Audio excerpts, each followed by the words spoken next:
We are back, boys. We are back with Season 2 of Revenge of the Iron-Blooded Sword Hound.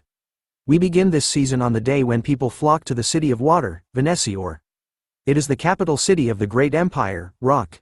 The day of Colosseo Academy's entrance ceremony, the world's most prestigious university where our boy, Vikir, will be attending. As usual, the first day is buzzing with the Academy's club recruitments. Freshmen and seniors of the school are all mixed together. The seniors are seen talking to every freshman that walked by their club stall, trying their best to recruit them. Even asking for a moment to fill surveys, and revealing that all they needed was to stamp their fingerprint and register their seals to join their recruitment form. The seniors were already feeling the heat as the freshman recruitment was more competitive than last year. Another senior reveals that the reason behind that was because of this year's freshmen for both the Fire Corps and Ice Corps, which were no joke at all. In this prestigious school, there are two classes in the academy. The first one being the Ice Corps, who are the members that specialize in swords, bows, spears and more. Whereas, the Fire Corps were the members who specialize in magic. Comment below which side you would join if you were a part of the school. Me, personally, Ice Corps, because of our boy Vikir and the fang techniques. Moving on, in their 4 years, besides specializing in those fields, the students also learn all sorts of general knowledge. The seniors had a list filled with the freshmen who were all gaining everyone's attention right now. The first target of the seniors was a blonde kid called Tudor, who comes from the Don Quixote family, who are famous for their spearmanship. The second target amongst the freshmen was a purple-haired girl called Bianca, who came from the Usher family, not our Usher who sang Somebody to Love with Justin Bieber, but from a family that is famous for their bowmanship. Tudor and Bianca were the freshmen who were tied in first place during the Ice Corps practical exam, and are the first on the most desired people list. After them are our favorite triplets, taking 3rd, 4th and 5th place, are the Baskerville triplets from the Iron-Blood Swordsman family. Since they were a part of the Baskerville family, the seniors knew that no further explanation was needed in introducing them. And finally, introducing another new character to the series, we have one person who has been gaining all the attention in the Fire Corps. An extremely talented freshman, by the name of Sinclair, who has ash-gray hair. She was ranked first in the practical test and second in the theory test. Her outstanding grades were recorded. And lastly, the man we have been waiting for months, the person, whose name turns out to be the #1 student who came first in the theory exam. Vikir, who kind of looks like a nerd right now. We are now faced with a new look, Vikir with glasses. Comment below what you would rate his current look out of 10 right now. As our boy walked through the stalls of the school, he overhears the seniors talking about how there was no need to recruit the nerd that came in first during the theory exam, since they were confident that he would be the type of newbie that will ruin the club's atmosphere. Plus, there were also more than 10 other freshmen who had the same name as Vikir, which would make it troublesome for them to find him. After hearing the seniors speaking about him, Vikir had a nervous sweat drop dripping down the side of his face. In order not to draw attention in the academy, he had ditched the Baskerville surname and entered as a commoner, but he still didn't think it was possible that he would still draw so much attention.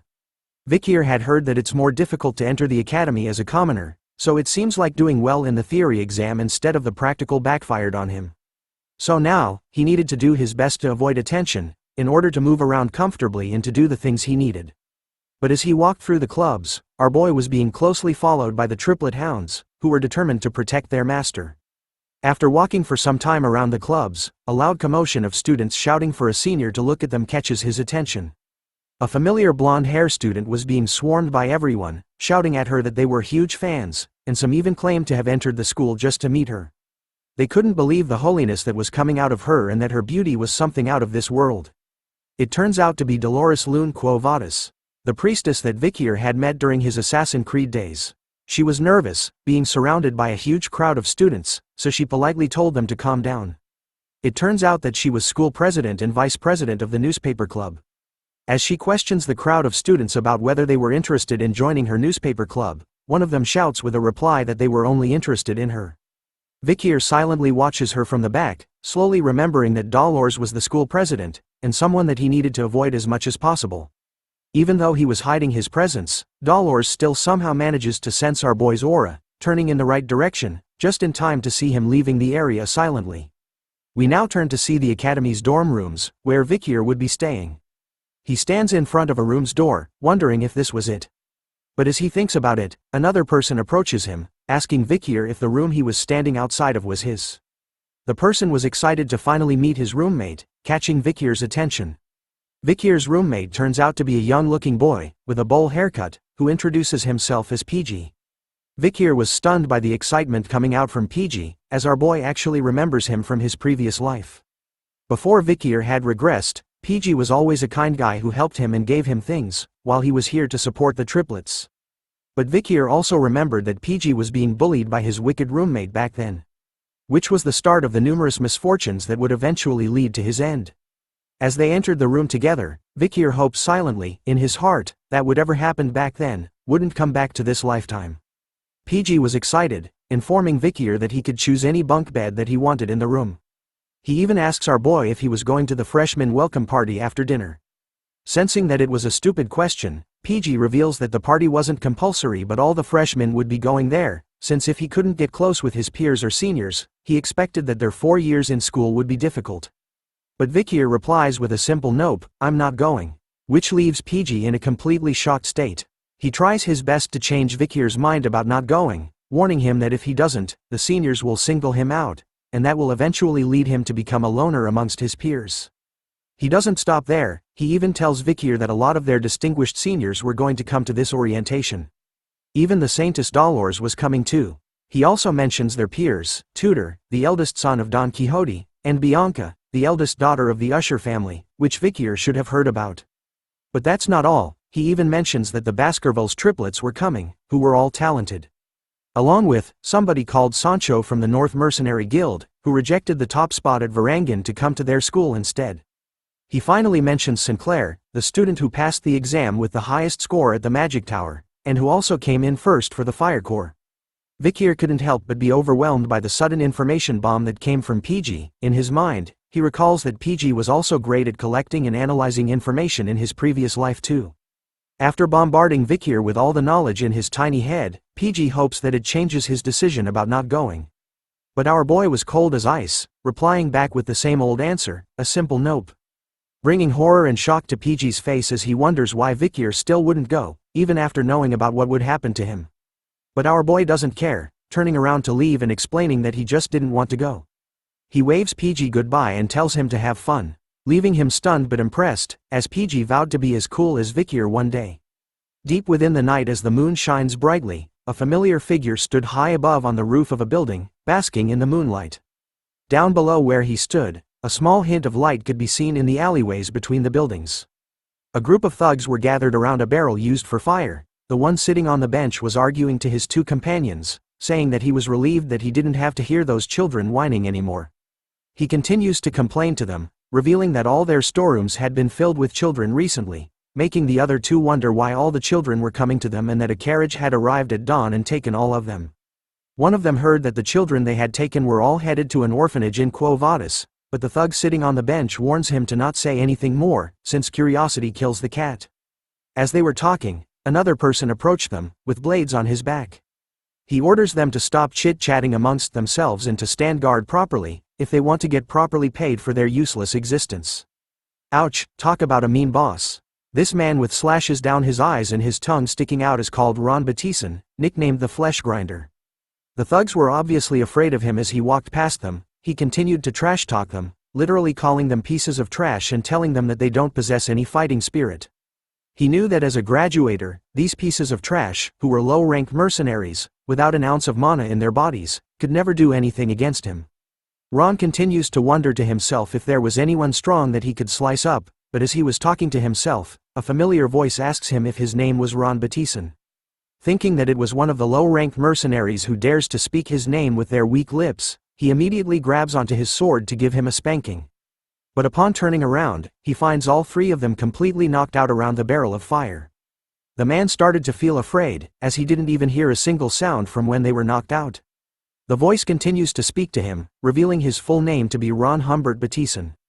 Recounting that 4 years ago, he had killed his neighboring family and used them as sacrifices, while contracting with a known demon. The voice continues to recall Ron's history. After sacrificing the family, he had joined the Northern Guild Association, and had gathered information to give to the demon he contracted with. As the final nail to the coffin, the voice reveals that Ron had extracted information from the Mankind Allied Forces. While he was on guard duty, he used a hand mirror and revealed the location of the platoon's camp. Even after hearing all the things he had done, Ron tells the voice to stop saying useless things and to show himself instead. Agreeing with his request, our boy finally makes his appearance in his Assassin's Creed outfit, right behind Ron. Revealing that because of Ron, the alley platoon was slaughtered. Finally sensing that someone was behind him, Ron didn't reply back, but simply swung his twin swords as hard as he could at where Vikir was standing. He thought he had felt the sensation of cutting something, which made him confused as it was too easy. It turns out to be true, because in the next moment, both of Ron's arms were sliced away from his shoulder in a second, before he could even respond to the attack. Vikir is already done with him as he returns Beelzebub back into his hand, after appearing behind Ron once again and slicing both of his arms instantly, leaving Ron on the ground, crying and screaming in pain over the loss of his arms. He starts to beg for mercy, telling Vikir that he didn't know about the Mankind Allied forces, which made him wonder why he was doing this to him. Our boy simply replies that Ron didn't know about it, because it hadn't happened yet. He holds Ron by his hair, and stares right into his soul, revealing that he knows that he had contracted with a demon, and wants the information on the contracted demon. But as soon as Ron starts to speak, telling Vikir about how he didn't know, the shape of his face starts to twist and bend, in an ugly way. The next thing Vikir knew, Ron's face had become all swollen and exploded into a bloody mess. Looking at the current state of Ron, Vikir noted that another one had died with their head exploding. He then takes out a notebook, with words written on the pages, some were covered in a black stroke line.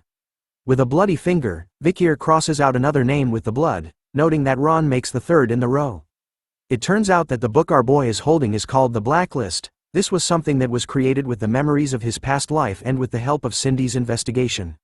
The Blacklist contains information about the demon worshippers who sided with the demons and betrayed mankind. Before the time of the fall, Vikir needed to kill them all. He recalled that the 3 demon worshippers he encountered so far had all died with their heads exploding before he could kill them.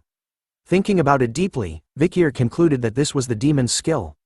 Which means that the demon they contracted with was hiding within the capital. And that it was one of the 10 elite corpses who had done the contracting with the humans. As we continued into the night, the bell of a church started to ring. With each chime, the sounds of slashing were hidden. We turned to a random building in the town, where Vikir stood near the balcony. Behind him were endless amounts of bodies, each having a part of their body sliced off, their blood splattered everywhere, from the floors to the walls and to the ceilings. Absorbing Beelzebub back into his hand, Vikir wonders if the amount of demon worshippers he had slain so far had reached number 29.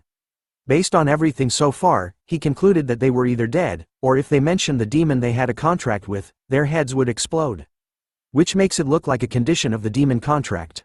Crossing out the names in his blacklist with a pen this time, Vikir noted that he wasn't able to get any information about the elite corpse's location, which means that this was going to be a long and excruciating fight for him.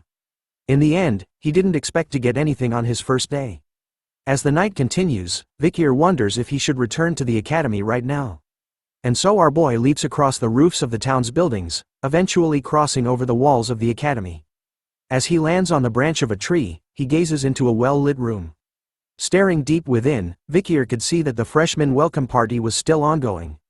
As he leaps down from the tree, and dusts the dirt off his pants, our boy wears his nerd disguise once again. Thinking that he should stop by at the party just in case. Inside the freshman welcome party, the students were happily talking to one another and eating the food from the buffet table. Even the triplets were enjoying themselves, chugging down huge cups of beer all at once, leaving everyone around them impressed. Dolores was once again surrounded by her fans, who screamed at her, proclaiming their love for her. Tudor was surrounded by the ladies while Bianca was pouring glasses of wine for her seniors as a sign of respect. Vikir stood alone in the back, analyzing the situation. He notices Tudor and Bianca in the party. He didn't know that they were in the same year as him. In his previous life, the great heroes who led mankind to victory with Karmas morgue during the time of the fall. One of them was the person who stood at the front line of the battlefield and took charge, from one of the 7 greatest families, the Azure Spearman family, Don Quixote's genius. Tudor La Mancha Don Quixote, the blonde playboy right now. And the archer who defeated countless demons, from one of the 7 greatest families, the mystical Archer family, Usher's genius, not Justin Bieber, but Bianca Faux Usher. Besides those 2, Vikir was able to recognize a lot of faces he saw on the battlefield.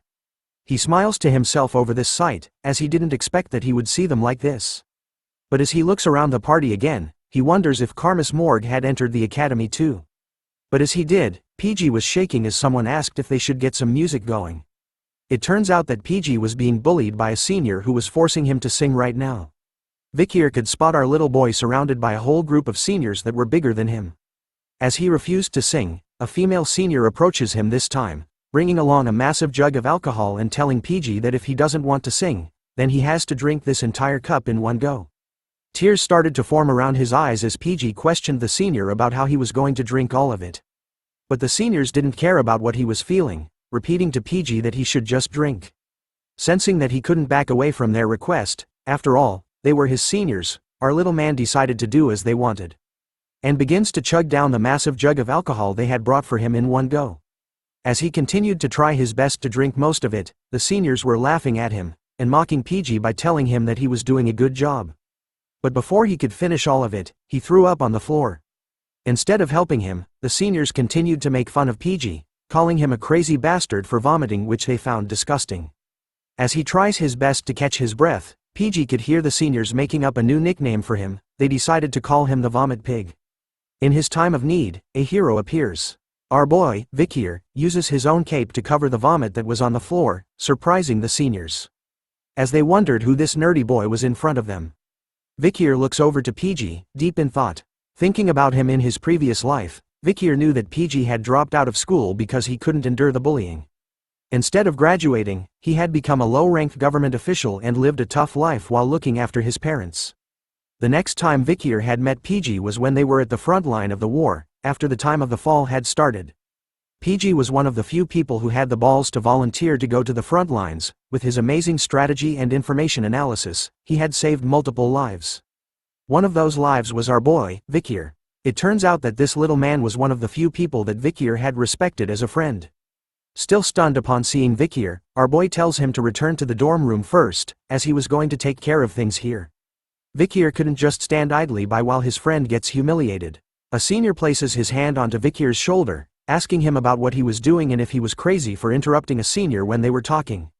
The senior takes it a step further, slapping Vikir's face repeatedly till it turns red, asking our boy if he was PG's classmate from Ice Corps Class B, after seeing our boy arrogantly step in like he was confident.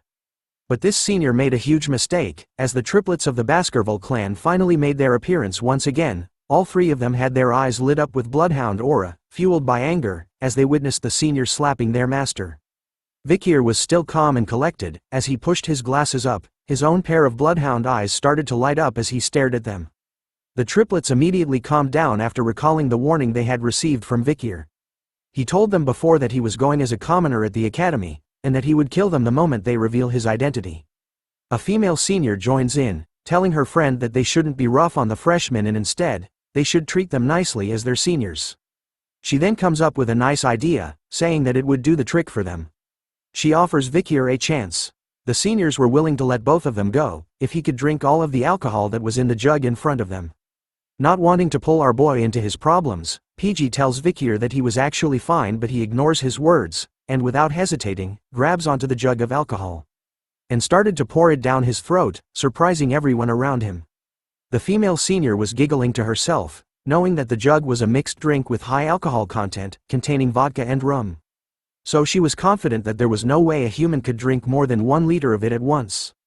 But she underestimates our boy, as he continues to chug down the drink without stopping, leaving the seniors all stunned and shocked. After some time, he slams the empty jug onto a nearby table, wiping off the remains on his mouth. Without wasting any more time, Vikir grabs onto PG and leaves with him, simply telling the seniors that were stunned by what they just saw, a single word, bye. But before they could leave peacefully, the same senior that was slapping Vikir's face grabs onto his shoulder, telling him to wait. The moment he does, Tudor and Bianca were the first to experience a horrifying and powerful feeling crushing them. The aura that our boy had been hiding up to now. With an ice-cold stare, and his eyes lit up, Vikir looks at the senior, asking him if he wanted anything else. But the senior was too stunned to speak, shaking from head to toe as his mouth was left wide open. That's when Dolores makes her appearance, asking everyone present about why it was so chaotic over here. The seniors were quick to cover their tracks, telling her that a freshman had vomited and that they were going to take care of it. Dolores senses something was wrong, and warns them that they couldn't treat the freshmen cruelly as they needed to uphold the image of the academy. Seeing that she was taking care of things from here on, Vikir hurries away with PG in his arms. The triplets on the other hand were impressed by their master, after witnessing the things he had done, giving him 3 thumbs up and calling him cool. Tudor and Bianca were both staring in the same direction, and thinking that they were mistaken about what they felt earlier on. But another student with white hair stood between them, smiling to herself over and was impressed by something.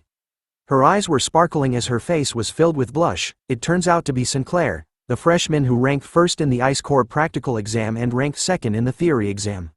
She watches closely as Vikir leaves the party with PG, thinking to herself that she had found someone nice. After the incident at the freshman welcome party, we come to the next day, where at the academy, the Ice and Fire Corps attend classes together. Through this method, a competitive structure is created for the confident elites.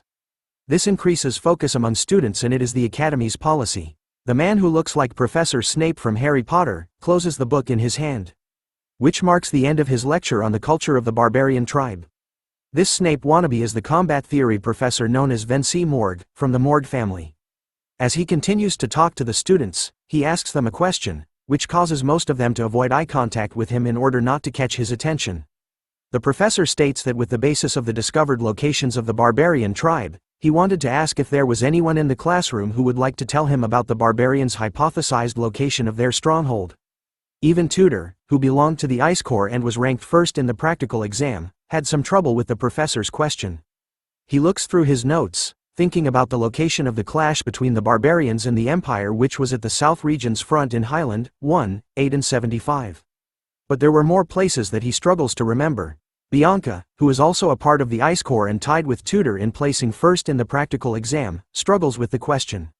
Thinking about it deeply, she knew that the areas where the Empire and the Balak tribe clashed were all in low-altitude locations, and considering that it was a trough, she concluded that the barbarians' tribe's stronghold would be in a region with low altitude as well. But as the two people who ranked first in the practical exam struggled to come up with an answer, Sinclair bursts in, raising her hand high in the air while radiating a bright aura all around her, catching everyone's attention as she screams at the top of her lungs that she was going to answer. Sinclair belongs to the Fire Corps, is currently ranked first in their practical exam, and ranked second in the theory exam. Looking at the student who happily raised her hand to answer, Professor Vincent concluded that she was Sinclair, ranked first of the Fire Corps, and told her to go ahead and reveal her answer to everyone in class. Sinclair spoke about how in the military, according to the published academia, the location of the close fight between the barbarian tribe and the Empire were in Highlands 1, 4, 5, 7, 8, 30, 75, and 207. She also spoke about how excluding the 8th Highland, which is on a high mountain peak, all of the areas were in troughs. With all that information, as she continued on with her answer, Vikir was spotted, sitting one row behind her. But his eyes were closed as PG stared at him. Instead of sleeping, Vikir was deep in thought. Going through his mind were the events of last night. Yesterday marked the 29 times he had slain demon worshippers in the city. Something they had in common was that they all possessed a severe stench of demons, and before they died, their so-called faces exploded into a bloody mess each time. Face and explode. With these two facts, Vikir thought that if that was the skill of the elite corpse that was hiding in this capital city, then there was only place he could think of that it would be hiding itself in. He concluded that he needed to ask Cindy for her help in investigating the area around the place he had in mind, but as he was thinking, PG immediately calls out to Vikir, tapping onto his shoulder in order to grab his attention. Upon opening his eyes, our boy could see that everyone in the class had their eyes focused on him. Professor Snape was furious, stating that the Ice Corps weren't as good as the Fire Corps, as he couldn't believe that there was a student who would dare sleep in the first class of the semester. Flexing his glasses, Vikir responds back to the professor, telling him that he wasn't sleeping. His reply shocked PG. Upset over our boy's arrogant reply, the professor grew even more furious, asking Vikir to reveal his name to him. After knowing his name, the professor stated that everyone in the class saw that his eyes were closed. But our boy was quick with his reply, telling the professor that his eyes were closed, but it didn't mean that he was sleeping. Hearing that kind of reply, the professor eats a humble pie and tells Vikir that he was mistaken. Our boy said it was understandable, making the professor even more furious as he wondered what kind of psycho had entered the academy this time. Failing to break Vikir over his responses, the professor decides to move on. He tells the class that because of the answer that Fire Corps rank 1, Sinclair gave, the Fire Corps have gained 1 point out of 10 for behavior points. The professor then suggested something to Vikir, telling him that if he could answer his question, he was going to give him and the Ice Corps the points. However, the professor warns Vikir that if he answers the question wrongly, he was going to give the entire Ice Corps students negative points instead. Our boy simply shouted back that his suggestion was unfair, but the professor didn't care anymore and presented the question. He wanted to know the location of the Empire's military and where the Balak fought. With that location, he wanted Vikir to tell him where the Balak tribe's stronghold is. Sinclair was stunned by the professor's sudden question. She knew that compared to other tribes, information on the Balaks was hard to come by, making the question extremely difficult. Bianca, on the other hand, was pissed off at Vikir's arrogant attitude towards the professor, calling him an idiot in his mind, as she believes that everyone in the Ice Corps was going to be at a loss because he couldn't answer the question.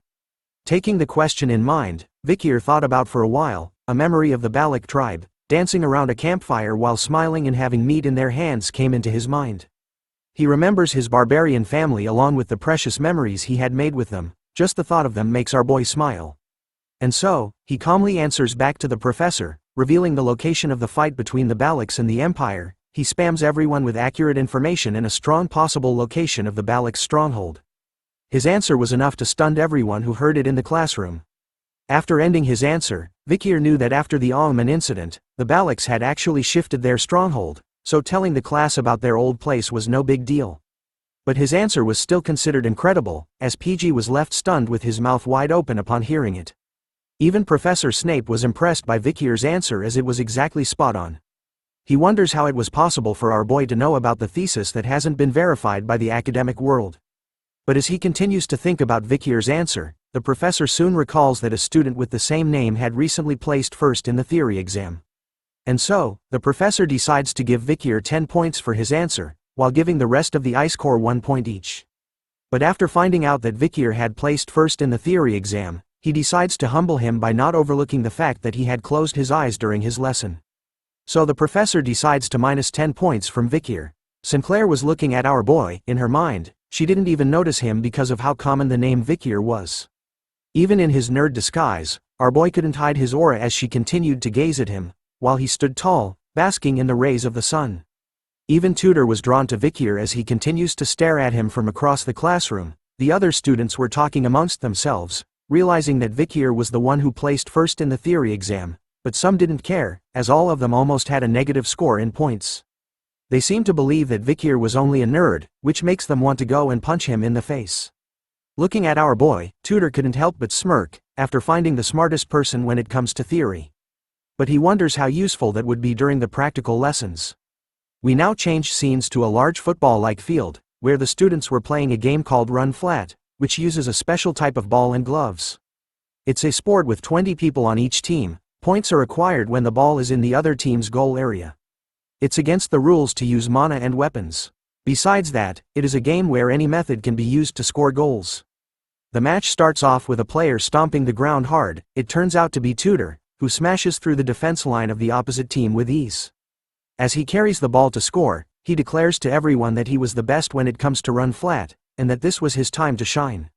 The girls in the stand cheered him on, commenting about how hot he was while Bianca was annoyed, calling the sport barbaric. As Tudor reaches closer to the goal of the enemy team, a familiar three-headed group appears to block his way. It turns out to be the triplets from the Baskerville family. They stand against Tudor together, calling him an arrogant bastard and daring him to try and break through them. Instead of being afraid of the rumored Iron-Blooded Swordsman family's troublemaker triplets, Tudor was excited. Much to the triplets' surprise, he didn't face them head-on. Instead, he weaved past two of them easily, leaving them shocked. But before reaching the end, the last triplet makes his appearance, telling Tudor to hand over the ball. Instead of answering back, Tudor simply prepares his left hand, and within a second, a bright blue light appears from it. Wasting no time at all, he slams his fist into the triplet's body, causing what looks like a Rasengan attack to appear on his stomach, knocking him out of his way completely. He tells the triplets that if he had decided to face them head-on, then he was going to lose it all. With only one person alive on the enemy team, Tudor makes a mad dash to the goalpost. After witnessing the powerful move he did, the other students were amazed by him as they could see how strong he was even without any mana or weapons. They had also heard rumors that he was Don Quixote's run-flat prodigy, which was expected of the Ice Corps ace. Running to the goal, Tudor was thinking to himself that there was no point in memorizing theories. As a true fighter, all he needed was the strength to win. But as he continues to run, he notices something in front of him. It turns out to be our boy Vikir, who was the only member on his team left standing in the way of Tutor. Tutor recognizes Vikir as the student who responded back to Professor Snape in this morning's lecture. Our boy was actually annoyed by what was happening right now. He had told the triplets not to send Tutor on his way, and decided to step aside to let him score. But there's a twist. Instead of aiming for the goalpost, Tutor actually decides to mess with Vikir. Thinking that with this body slam, he was going to help Vikir focus more on training his body than studying. Unfazed by what was happening, Vikir showed no reaction at all to Tutor's sudden attack.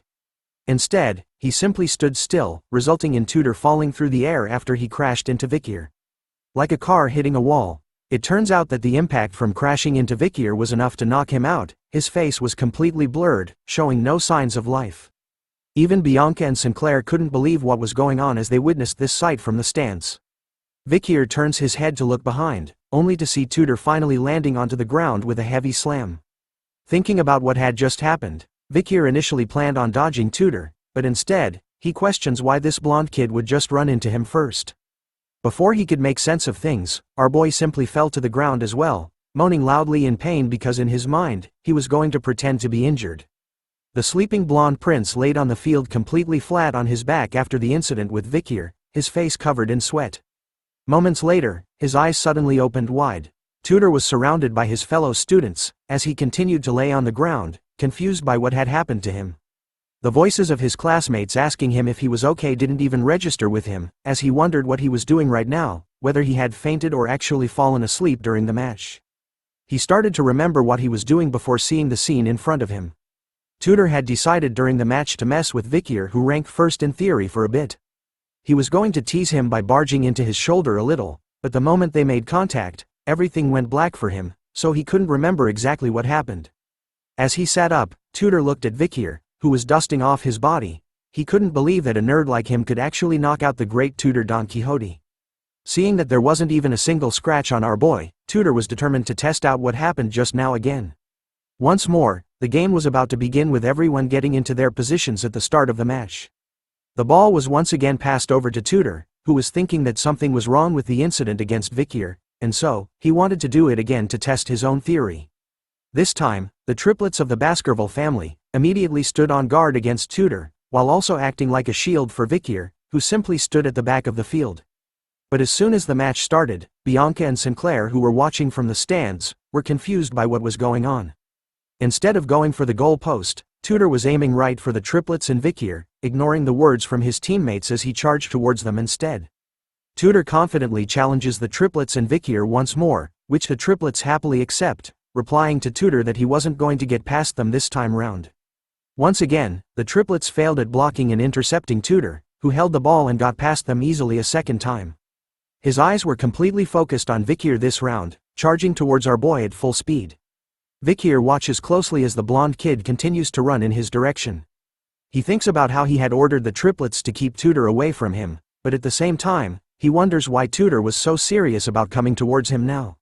The genius spearman was revved up, his eyes were locked onto our boy, no longer seeing him as human but a target now. Tutor was serious, he knew that what happened to him was no mere coincidence. So he decides to use the Azure Spearman family's run-flat secret technique, Saint Spear Tackle.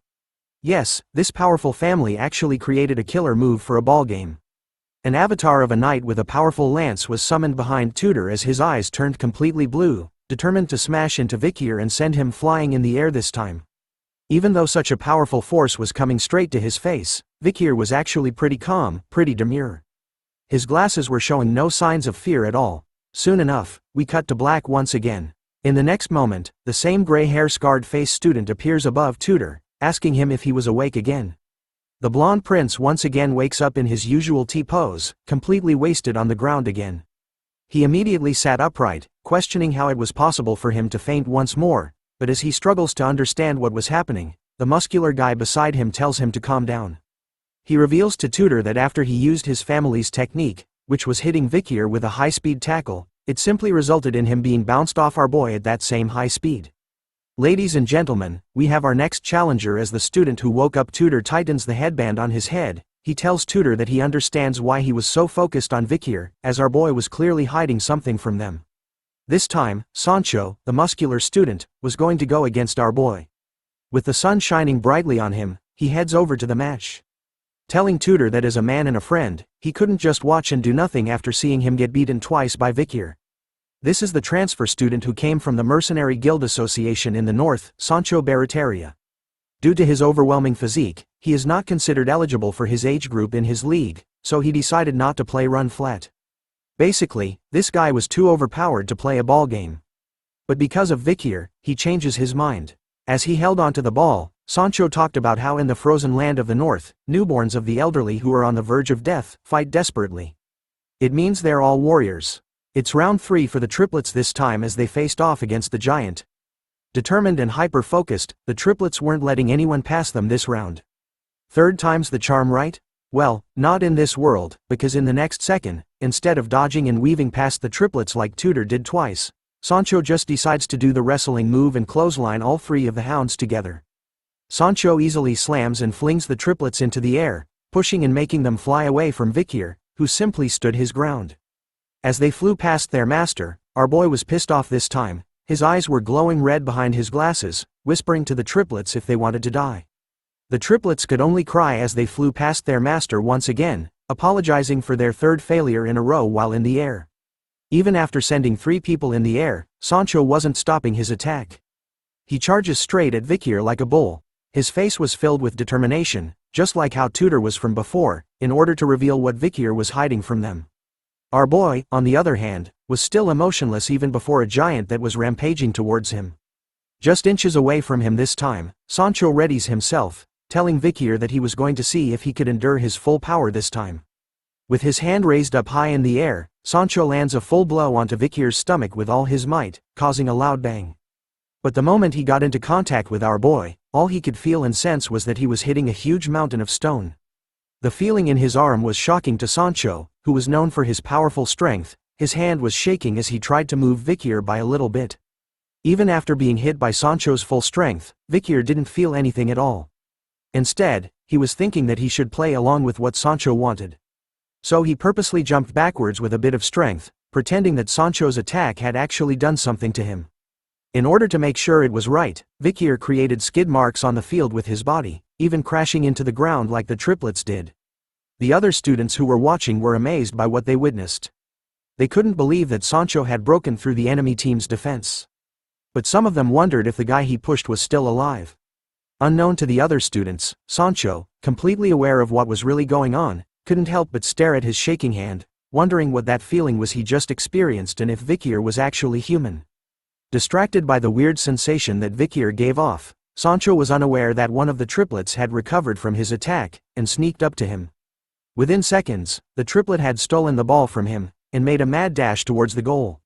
Before long, the referee blows the whistle, announcing the end of the game. It turns out that thanks to the triplets, Vikir's team had won the match. As the team continued to congratulate the triplets on their sneaky win tactic, Vikir finally got off the ground and started to dust himself off. But then someone pours a bottle of water onto his head. It turns out to be Sancho, who praises Vikir as he knew that he was the secret contributor to Class B's victory. Even Tutor was impressed by our boy, who retired because of their win. He reveals that he had initially planned on teaching Vikir a lesson during the practical lessons because he was jealous, but then came to a realization of how shameful that was, and apologies to our boy for his rude actions from before. Sancho was even more interested in Vikir, asking him about what exercises he did in order to have such a solid build. He even thought that Vikir had used mana during the match. Taking off his headgear, Vikir reveals that he was just a commoner, and didn't have an ounce of mana to use. Tutor was sad to hear that, calling it a shame. If he had received proper training, combined with his current blessed body, then he was sure that Vikir would have been an expert like him. As the 3 of them chat, Tutor's cheerleading squad arrives, calling out to them to use the towel they brought to wipe their sweat. Once again, the ladies' man was doing his business while Sancho hands Vikir a towel to use. The Azure Spearman family's hero, Tutor, and the Mercenary Guild's ace, Sancho. One day, they will become heroes who will save mankind by hunting an endless number of demons during the time of the fall. As he took off his glasses, Vikir couldn't help but smile to himself. After all, he found it strange to see that these 2 gentlemen had a past like this. The moment he reveals his face, everyone around, from guys to girls, were all stunned by what they were looking at. Even Bianca and Sinclair were blushing hard, while watching from the stands. As our boy wipes the water from his head, basking in the rays of the sun. His toned body etched into his stretch, revealing the fine lines and curves. Everyone couldn't believe how handsome the nerd they knew was underneath the glasses he wore. Unknown to Vikir, he didn't know that from this point onwards, his days at the academy were going to become more troublesome. The scene changes to nighttime, where we chance upon a mansion. A man with a purple goatee was horrified by something, as Vikir's voice could be heard. Revealing that this man is Lloyd Dokeseller, 52 years old. Wearing his Assassin's Creed uniform, you guys know that it means it was demon hunting time. Multiple dead bodies surrounded the two of them, with the floor covered in blood as pieces of meat were flung everywhere. Vikir cornered the man to a statue, revealed as the leader of the information house and the headmaster of the orphanage. Vikir knew that Lloyd had conspired with the demon he was hunting, and sold children from high-ranked families. "Did you think you would go unnoticed?" questioned Vikir as he threatens him with Beelzebub. Lloyd was horrified to see the kind of aura that Vikir was showing off. Due to its solid nature, Lloyd thought that Vikir was a swordmaster. Hearing that, the man was almost right. Vikir's aura was pretty much in a solid state, but is still closer to liquid. To be specific, he was currently at the highest level for a graduator. Instead of slicing him into bits, Vikir offers the man a chance at redemption. Telling him to work with him in order to catch the demon, and if he does, Vikir was willing to compensate him accordingly. Even at death's door, Lloyd hesitates to help. As Vikir waited for a reply from the man, something happened. A huge piece of a building was flung in the air right above them. It soon crashes and destroys the very place they were at. Vikir was quick to dodge the impact of the building, and immediately looked up to see a shadowy figure, lighted by the moonlight, standing on the remains of the building that was thrown at them. A nasty green aura started to float around our boy. It turns out that this was the overwhelming energy that he had sensed from afar. Looking at the strange figure who wore a mask, while wielding a hammer made out of human faces. Vikir questions him, "Are you the elite corpse?" Even after being asked a question, the mysterious figure didn't say a single word to Vikir. Instead, he simply leapt off the rickety and broken building where he stood. Soaring across the sky, the figure raised his massive hammer, forged out of human face skin. He swiftly swung it down hard towards Vikir, who easily dodged it by moving to the side, but not before the forceful impact of the hammer obliterated the place he was at before. The figure, seeing that its first attack failed to kill our boy, quickly switched his stance on the way he handled his hammer. He grabbed it nearer to the head this time and went into a ferocious close swing at Vikir, who once again dodged by bending it backwards like Beckham. Now face to face with the disgusting hammer by a few inches, Vikir noticed that the figure was adopting a strange battle stance. With a twist at the handle of the hammer, the figure lunged it straight towards Vikir's head, almost decapitating him completely. But all the attacks couldn't land on our boy, as he simply bounced effortlessly away from him this time. Standing on guard, Vikir was able to quickly analyze the unique characteristics of the opponent he was fighting right now. He could sense the aura of a high-ranked graduator emanating from it and noticed that the figure uses the religiously holy Quo Vadis bludgeoning technique that was seen just moments ago. Combining all these facts together, Vikir realized that the mysterious figure in front of him was not the elite corpse he had been hunting for these past few days.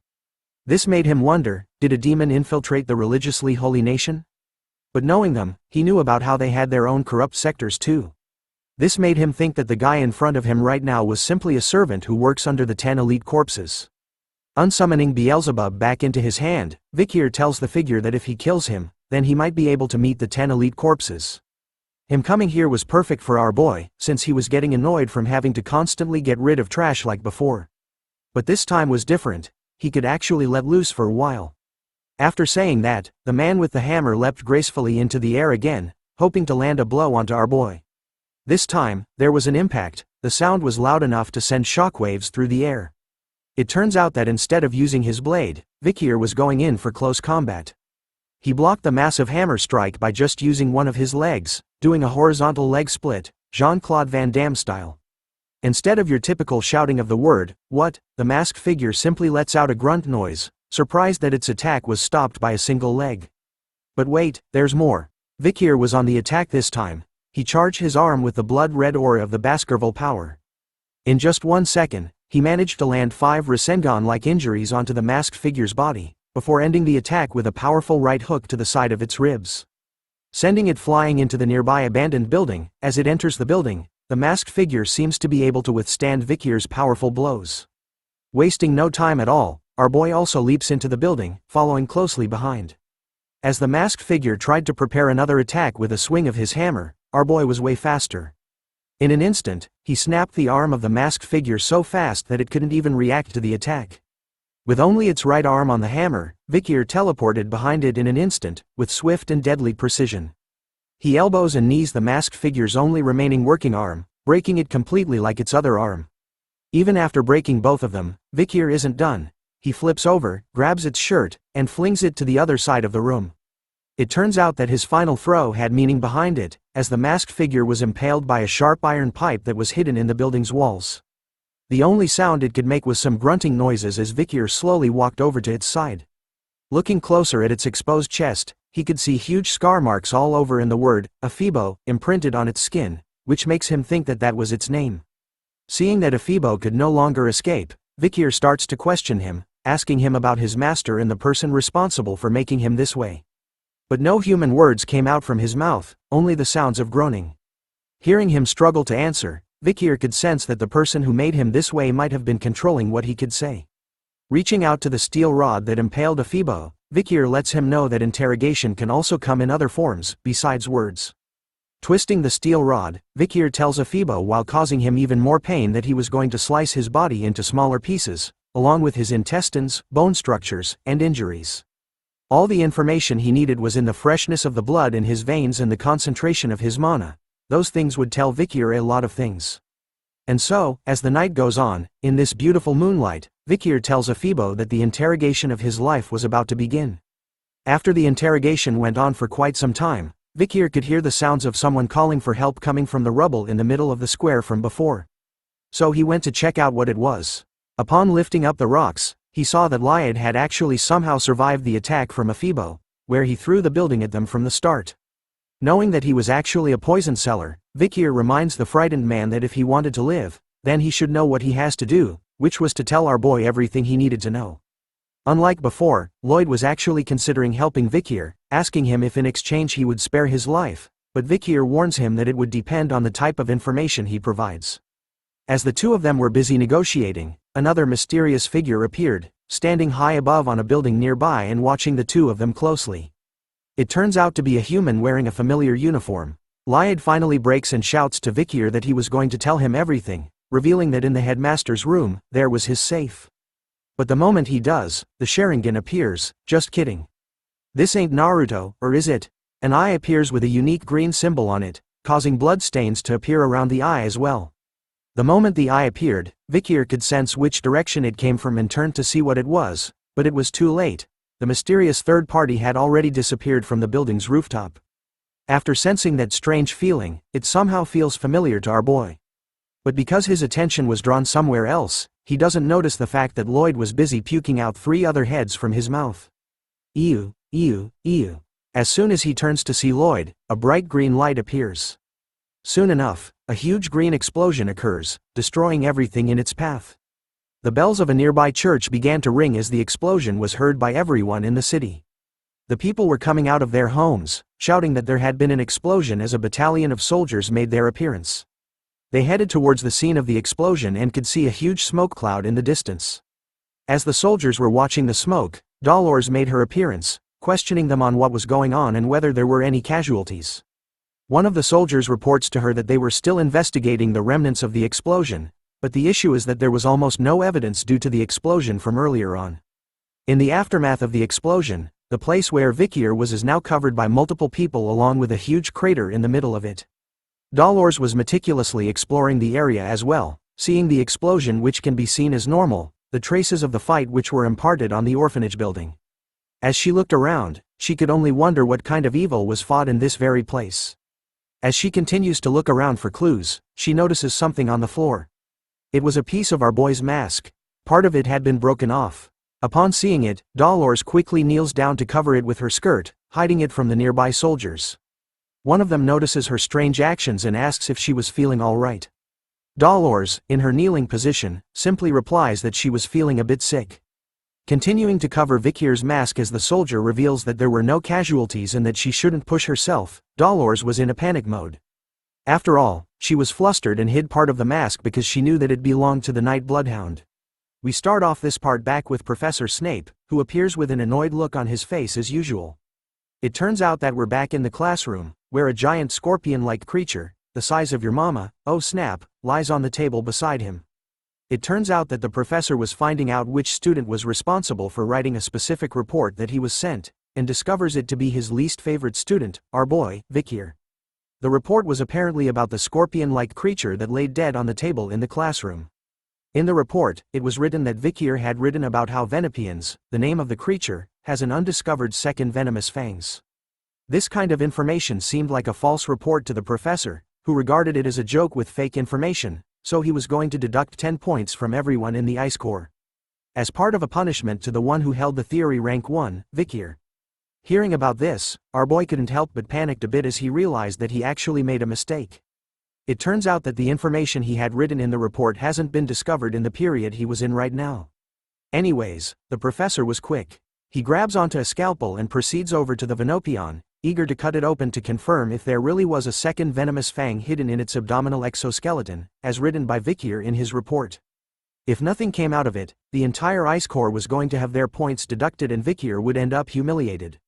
Taking the sharp scalpel that glimmers in the light, the professor points it exactly in the center of the Venopion body. With just the tip, he makes a small incision, causing blood to flow out of it. The moment the scalpel made the cut, something quick and sharp shot out of the Venopion's body, right towards the professor's head, giving him a headshot. All the students in the classroom were shocked by what happened in that brief moment. None of them could have predicted this happening. For some reason, the sharp needle, covered in a purple-like poison liquid, stopped just barely inches away from the professor's face, who was feeling terrified. He loses his dignity as he falls to the ground, screaming like a little girl over the fact that he almost died. It turns out that Vikir had saved his life by using his book as a shield, blocking the second poisonous fang that he had written about in his report from reaching the professor's face. With a calm look on his face, Vikir questions the professor if he had enough proof right now to validate his report. The professor was busy processing all the information in his head. He couldn't believe that there really was a second venomous fang. He also couldn't believe that a student saw a Venopion and made a big discovery that could solve the cases of the mysterious deaths that had been happening for some time now. In order to regain his dignity, the professor decides to give all the members of the Ice Corps one additional point. He even tells Vikri to come visit him in his research lab after class, in order to provide a more detailed explanation about his report. Hearing that there was no punishment, Vikir agrees to the professor's request. As he headed back to his seat at the back of the classroom, the students around him started to talk about Vikir, calling him amazing for knowing about the second venomous fang. His actions today started to change their minds about how they used to think that sports was the only cool thing in school, but now, thanks to Vikir, being smart was slowly becoming cool. But other students chime in during the discussion, recalling that Vikir was also good at sports. After all, he went against Tudor and Sancho during the match from the other time. Finally reaching his seat, PG tells him that he had done a good job, while the students realized the most important thing about our boy. Which is the fact that behind the nerdy glasses, he was actually hiding his amazing-looking face and glowing hair. Ignoring the noise from his classmates, Vikir began to close his eyes once again, recalling the massive explosion from yesterday night, when he was out hunting the demons at the orphanage. He actually did take on massive damage. The explosion was strong enough to burn off his skin on his body, arms and face, revealing his raw muscles underneath. He even had his hand completely blown off. But luckily, thanks to his skills, he was able to recover from the damages almost instantly. But it still hurts like a ton. Right after the explosion, Aibo had hidden his tracks. The only thing Vikir had gotten out of that interaction was the ledger in the headmaster's safe. The ledge had the location of the children who were used as food for the demons. Vikir could see that as the locations had no connections, he can't completely negate the possibility of more than one elite corpse in the capital. But more importantly was the mysterious shadowy figure he saw in passing yesterday, the one acting cool by standing alone on top of a nearby building from where he was. Vikir had seen him smiling from ear to ear, even wearing the same school uniform as he did. Which made our boy realize a very crucial clue, that amongst his fellow classmates in this room, there might be one of the 10 elites in the academy. Comment below if you think that one of the 10 elites is one of the new characters that have been introduced to us in this new season. Moving on from the demons, in the academy, there is a famous newspaper that exists within the capital. This newspaper's influence is immense, and every day the newspaper is released, it sells out rapidly. This is all thanks to the academy's newspaper club called Lucian, And the glorious president in charge of this excellent club is someone we are all familiar with, hint. She has blonde hair and a wing-like head accessory. Yes, it turns out to be third-year academy student president of Lucian, Dolores Lune Quo Vadis, who is excitedly welcoming the new members of her club. She knew that if they applied to Lucian, which is rumored to be difficult to enter, means that they were persistent to a certain level. So she excitedly orders for their introductions to begin. The first new member turns out to be first-year academy student, tutor La Mancha Don Quixote, who tells everyone that he wishes to become an elite in both his class and in the club. The second new member turns out to be first-year academy student, Sancho Barataria, who tells everyone that he hates how people think he was just a big dumb brute, so he entered the club to become an intellectual. The third new member is first-year academy student, Sinclair, who tells everyone that money and information usually come hand in hand when it comes to power, but she ensures them that she entered the club because she thinks that information is more important. The fourth new member is first-year academy student, Bianca Faux Usher. Her introduction was simple, telling everyone that she simply chose the club with the clearest vision, and that she was going to do her best. The fifth member is our boy's boy, first-year academy student, PG, who stutters in his introduction, but nonetheless, he shouts out loud that he enjoys gathering and analyzing information, which made him think that the newspaper club was the best fit for him. The last member to join is our boy, first-year academy student, Vikir, who lacks excitement in his introduction, simply tells everyone that it was a school rule that everyone must join a club, so he simply followed PG. But in truth, he had a secret agenda. Lucian, the famous newspaper club of the academy, was a place where he could easily obtain information. But that there was a catch. The saintus is here with him, making things slightly uncomfortable. After his introduction, Dolores singles him out of everyone, telling Vikir that he couldn't be a Lucian report with that half-assed attitude he showed, but as she scolds him, the member behind her notices something. She quickly brings out a newspaper article and shoves Dolores out of the way. In an excited tone, she questions Vikir if he was the one in the newspaper, as she actually found him familiar, and couldn't believe that such a famous student would join their club. It turns out that the club had written an article about our boy during the match. The title is, Exclusive. Who is the Ice Corps freshman who appeared in the run-flat match? An unknown freshman who attended yesterday evening's physical education class. Looking at the article, Vikir remained silent while Tutor laughed out loud, pointing out that person captured in the photo was our boy. Even Dolores was clueless about when this report had been released. It turns out that the girl beside her was called Anna, a third-year academy student, and also the vice president of Lucian. She proudly tells Dolores that she had gotten information about a handsome freshman, so she finds that if she didn't release such information, then she couldn't call herself a reporter. After hearing that kind of answer, Dolores was defeated and took a step back. Anna took over the introduction, revealing to the first years that the second-year students had already gone out to collect news, so she decided to start their activity with everyone that was present here now. 2 articles were presented, with the day, month cancelled out. It was actually something that happened at the dawn of last night. A suspicious unidentified assailant appeared and burned down a certain orphanage in town, down to the ground. Everyone in the club was now sitting around a table, reading articles presented to them. PG was the first to know what it was, and questions if the article given to them was about yesterday's explosion in the capital. Anna reveals that it was true and that on the day of the incident, she had obtained news when he went outside the academy. She further tells PG that the club had hypothesized that the person behind this incident and that the one behind the recent murder in the capital were the same person. What's shocking about the incident at the orphanage was that the majority of the children's bodies at this organ gauge had been identified. After hearing about it from Anna, PG quickly whispers into Vikir's ear, asking him if he thinks that the mysterious person they were looking for was the one responsible. Our boy didn't reply back, but simply thought that the dead children's bodies were the doing of the demon that he was hunting. After revealing all the information about the incident, Anna decides that it was time for them to determine the headline of the article they'll be sending out. Everyone started to write down their ideas about what would be the best headlines, from the birth of a terrible villain greater than the appearance of a monster causing chaos outside the academy, what are the Imperial Guards doing, an unparalleled villain and a challenge to the Quo Vadis family, the children who died suspiciously. Who is the one behind this? After some time, Bianca was reading through what everyone wrote, and said that none of them were impactful enough. Tudor agrees with her words, wondering if it was because the villain's name was still unknown. Giving examples for cruel criminals who have nicknames like Jack the Ripper and Bluebeard were given to them. Anna calls out Tudor's idea for giving the villain a nickname good, which immediately made him give out his idea of a nickname, which was the Death Side Shadow Master. Which Anna immediately rejects, calling it a shit nickname and sending Tudor down into a sadness spiral.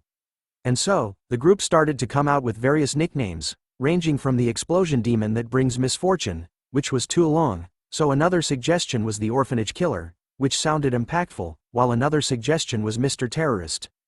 As the group started to debate against one another over which nickname was best suited for the villain, Dolores was eerily silent, not speaking a single word during the entire discussion. The first words she spoke during this session were the words, "the Night Bloodhound." It turns out that after reading about the incident in the article, she recalled the mask that she had picked up at the scene, which definitely belongs to the Night Bloodhound, making her wonder why he was there at that time. After seeing him in person, she found him as a type of person that didn't want any type of rank or wealth. He even diligently treated the people of the slums who had the Red Death. She could see that his devotion and love towards the poor people were real. Because of those actions, Dolores had thought that Vikir had stolen the saintus tear for a great cause, but his appearance at the scene of the incident made her question his true nature, making her believe that he might have really killed the headmaster and the children at the orphanage. But she believes that what she saw at the slums was accurate and that he wasn't evil. If the Night Bloodhound is a criminal, then she was sure that he would have his reasons. Distracted by her thoughts, Anna actually hears the name Dolores had spoken out by mistake, which catches her attention. Looking up to the table, she saw that everyone was staring at her. They all liked the nickname of the Night Bloodhound as it was a barbarian tribe's naming style, which sounded really violent. The rest of the group agrees with the nickname, finding it gloomy and negative, perfect for a criminal. Dolores immediately covers her mouth, embarrassed that she had mistakenly mumbled the Night Bloodhound's name out loud to everyone.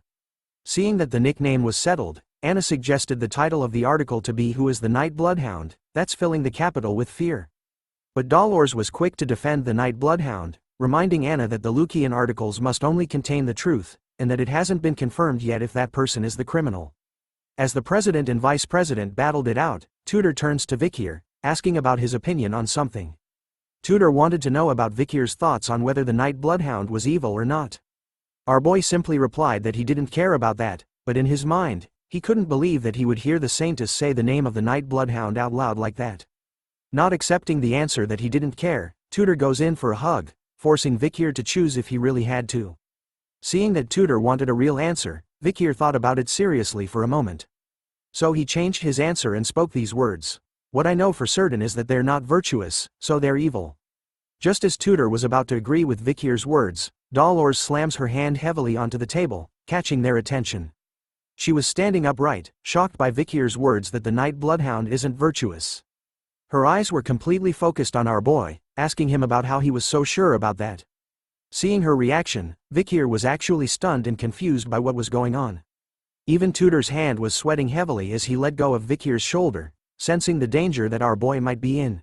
We start this chapter once again with Dolores questioning Vikir on why he thinks that the Nightblood isn't a good guy. Her questioning was making everyone on Vikir's side nervous as they started to sweat over her words.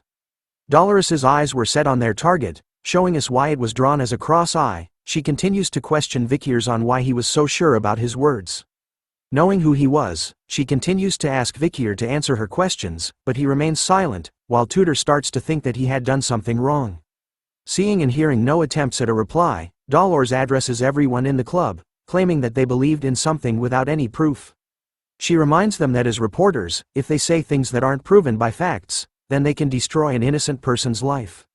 Tudor cuts in, informing her that the guards of the city had testified that the Night Hound had destroyed the buildings and killed the headmaster of the orphanage. But Dolores refutes their claim, telling Tudor that the Imperial Guard's interview responses are just testimony consisting of deductions and no solid evidence. She even reminds him that the question regarding the children's corpses that were found in the orphanage's basement has yet to be resolved, and that there were too many questionable variables to determine that the Night Hound killed those children. The girls on the other hand were stunned by how determined Dolores was in proving them wrong about the Night Hound, even worried about it. Seeing her so determined to prove the right facts, they couldn't believe that she was staying neutral even though this happened in an orphanage that's managed by her own family. Seeing that no one else was complaining, Dolores turns to Anna, reminding her to edit the article to ensure that it's objective and unbiased. Hearing that order, Anna complains that if they do that, they wouldn't be able to write anything. But Dolores insists on it, saying that it wasn't too late to release a critical report that it was the Night Hound after what they had found about the incident. Her eyes started to look sad as she thought about what if the Night Hound really was evil, and reminded the club that if that was true, then they can criticize him harshly. Hearing those words, Vikir couldn't help but take a peek at her through his thick nerd glasses. As the group starts to take in Dolores's words, another member of the club bursts into the room, shouting for the president's attention. The member reports to her that the club advisory was asking for her, stating that the reason was because he wanted her to re-edit the report and state that the Night Hound was a bad person. Hearing about the request, Dolores started to feel stressed, and replied back to the member that she was going to talk to the club advisor, since he likes making articles into headlines. After settling things in the room, Dolores left with the member to seek out the club advisor and his request. As she left, Tutor was impressed by their president, calling her a girl boss. Hearing that, Vikir couldn't help but reply that Dolores had been that way since a long time ago, which confuses Tutor. In Vikir's mind, Dolores looked the same as when she led the Holy Knights on the front lines of the battlefield during the fall before he had regressed. She wore mighty armor and her holiness radiated in a bright light all over. She could be seen on the battlefield, ushering new commands to the Holy Knights, ordering them to push forward as she blesses them with her holy light. She would often complain about the troops, a sign that people these days have weak faith. She even scolds them when she finds them messing around their breaks, telling them to save lives instead. She reminded them that back in her days, if a demon had appeared, then they would just jump in to help. Recalling his past memories of her, Vikir started to smile to himself. He had thought that she would deem his actions as wicked, but to him right now, it doesn't feel bad because someone's trying to tell the truth about him. In his heart, he quietly thanks the saintus for her help, as she argues with the club advisor over his request, who turns out to be Professor Snape. Moving on, in the earlier mornings, a siren started to blare loudly. As it continues to ring, PG awakens from his beauty sleep in a groggy state. The moment he raises his body upright, Vikir greets him with a good morning. Vikir was already up and ready, dressed in his school's exercise clothes and stretching, while PG was still rubbing his eyes, greeting good morning back to our boy. In this academy, everyone has to wake up at 6 a.m. When the alarm sounds, the stupidest head to the training area in front of the dorms. The students then participate in the exercises, following the instructor who stands at the front to wake themselves up. They start off their day with a light jog. After their morning exercises, the students will go their separate ways. Some would catch up on their sleep, some would go and take a bath, and some head straight to the cafeteria. PG could start to feel the strain on his body after the morning exercises. He complains to Vikir that his brain would be more active if he had slept through the morning exercises, but our boy refutes that claim, reminding PG that moving his body helps to activate his brain. But that wasn't what PG wanted to hear. He didn't want to be proven incorrect. Tutor cuts into their conversation, telling Vikir that he wasn't going to be popular with the girls if he didn't act so empathetic, and suggests that he practices it by being empathetic to PG. But hearing that suggestion, PG humbly declines the idea. Tutor then comes up with a new suggestion, asking if everyone is free this weekend, as they should have fun by going into the city. PG likes the idea behind it as there was actually a book he needed to buy. Even Sancho chimed into the conversation, saying there was a restaurant that he wanted to try in the city too. Hearing that it was okay with the rest, Tutor turns to ask Vikir. Pausing for a moment, our boy declined the invitation, saying that he needed to volunteer on the weekends. The group was stunned to hear that Vikir needed to do volunteering. PG reveals that our boy had received too many deductions. Hearing about that, Tutor realized that it was probably from Professor Snape, who would pick on Vikir all the time, even if he didn't do anything wrong. Hearing them talk about him, Vikir couldn't help but remain silent. So he moves on from the group, telling them to go to the city without him this time. But the moment he left them, the group started to chase after our boy, changing their plans because all of a sudden, they found volunteering fun. PG calls out to Vikir, telling him that as friends, they couldn't let him do it all alone. Sancho even reminds them that the more, the merrier. But as they followed behind Vikir closely, Tutor started to realize something unusual, drawing Sancho's attention as well as asking what it was. Tutor tells him that when Vikir is around, he naturally gravitates towards him. It was as though Vikir had the aura of an older brother. Hearing that, Sancho adds in, saying that even though Vikir was a quiet boy, he has that Sigma Riz about him that simply exudes charisma. Back when he was a mercenary, Sancho felt that such people were natural leaders. Even PG understood what the boys were saying about our boy. He couldn't help but smile to himself. After all, he found Vikir amazing. Amazing people like Tutor, from the physically great Don Quixote family, and Sancho, the transfer student from the Northern Mercenary Guild, approached him first. Vikir was also kind. he had helped PG at the entrance party when he was having a difficult time, and he was perfect in his studies and training. PG felt that as long as he was with Vikir, then he had a feeling that everything he does in life would be possible. But as they walked along the corridors, Vikir's bloodhound bloodthirst leaked out. He looked to the side, eyes red and unleashing his murderous aura. Since he was standing right beside him, PG immediately started to feel afraid when he saw Vikir this way. Ignoring everyone else's presence, Vikir could sense the disgusting aura that the demons gave off, covering the entire walkway they were in. The stench of this horrible aura was coming from a group of a guy and two girls walking away from them. Vikir continues to monitor that group as they slowly walk away from him. Knowing that PG was basically a human dictionary, Vikir asks him if he knew about other students well, and if specially, he knew about the guy that walked past them just moments ago. Jolted by the sudden request, PG asks if Vikir was talking about the guy between the two female students a moment ago, as he knew that guy well. Apparently, he was the most handsome guy in this school, a sophomore called Bane Kodzak. Vikir started to grit his teeth hard. After all, he didn't think that they would be this active within society. A member of the 10 elite corpses was right in front of him.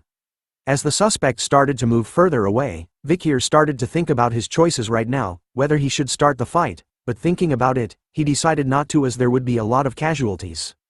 Especially his group, where he couldn't allow the future heroes to get hurt. Sensing that something was off about our boy, the three guys were worried about him, asking Vikir about what was wrong. Our boy simply tells them that he wasn't feeling well, and that he was going to rest. Before engaging in a fight against one of the 10 elite corpses, Vikir decides to gather information first. He moves away from the group, using the skill in his second slot called Silent Heal Mushusu.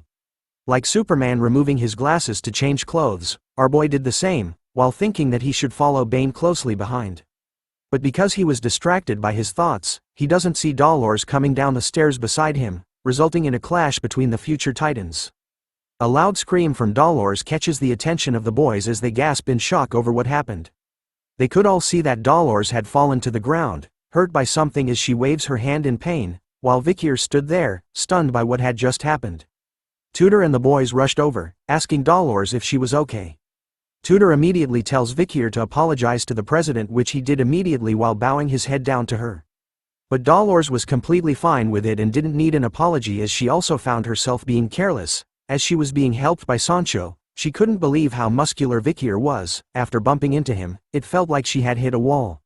Looking at our boy as he wears back his glasses, she notices that she couldn't sense his presence at all either, making her wonder who Vikir truly is.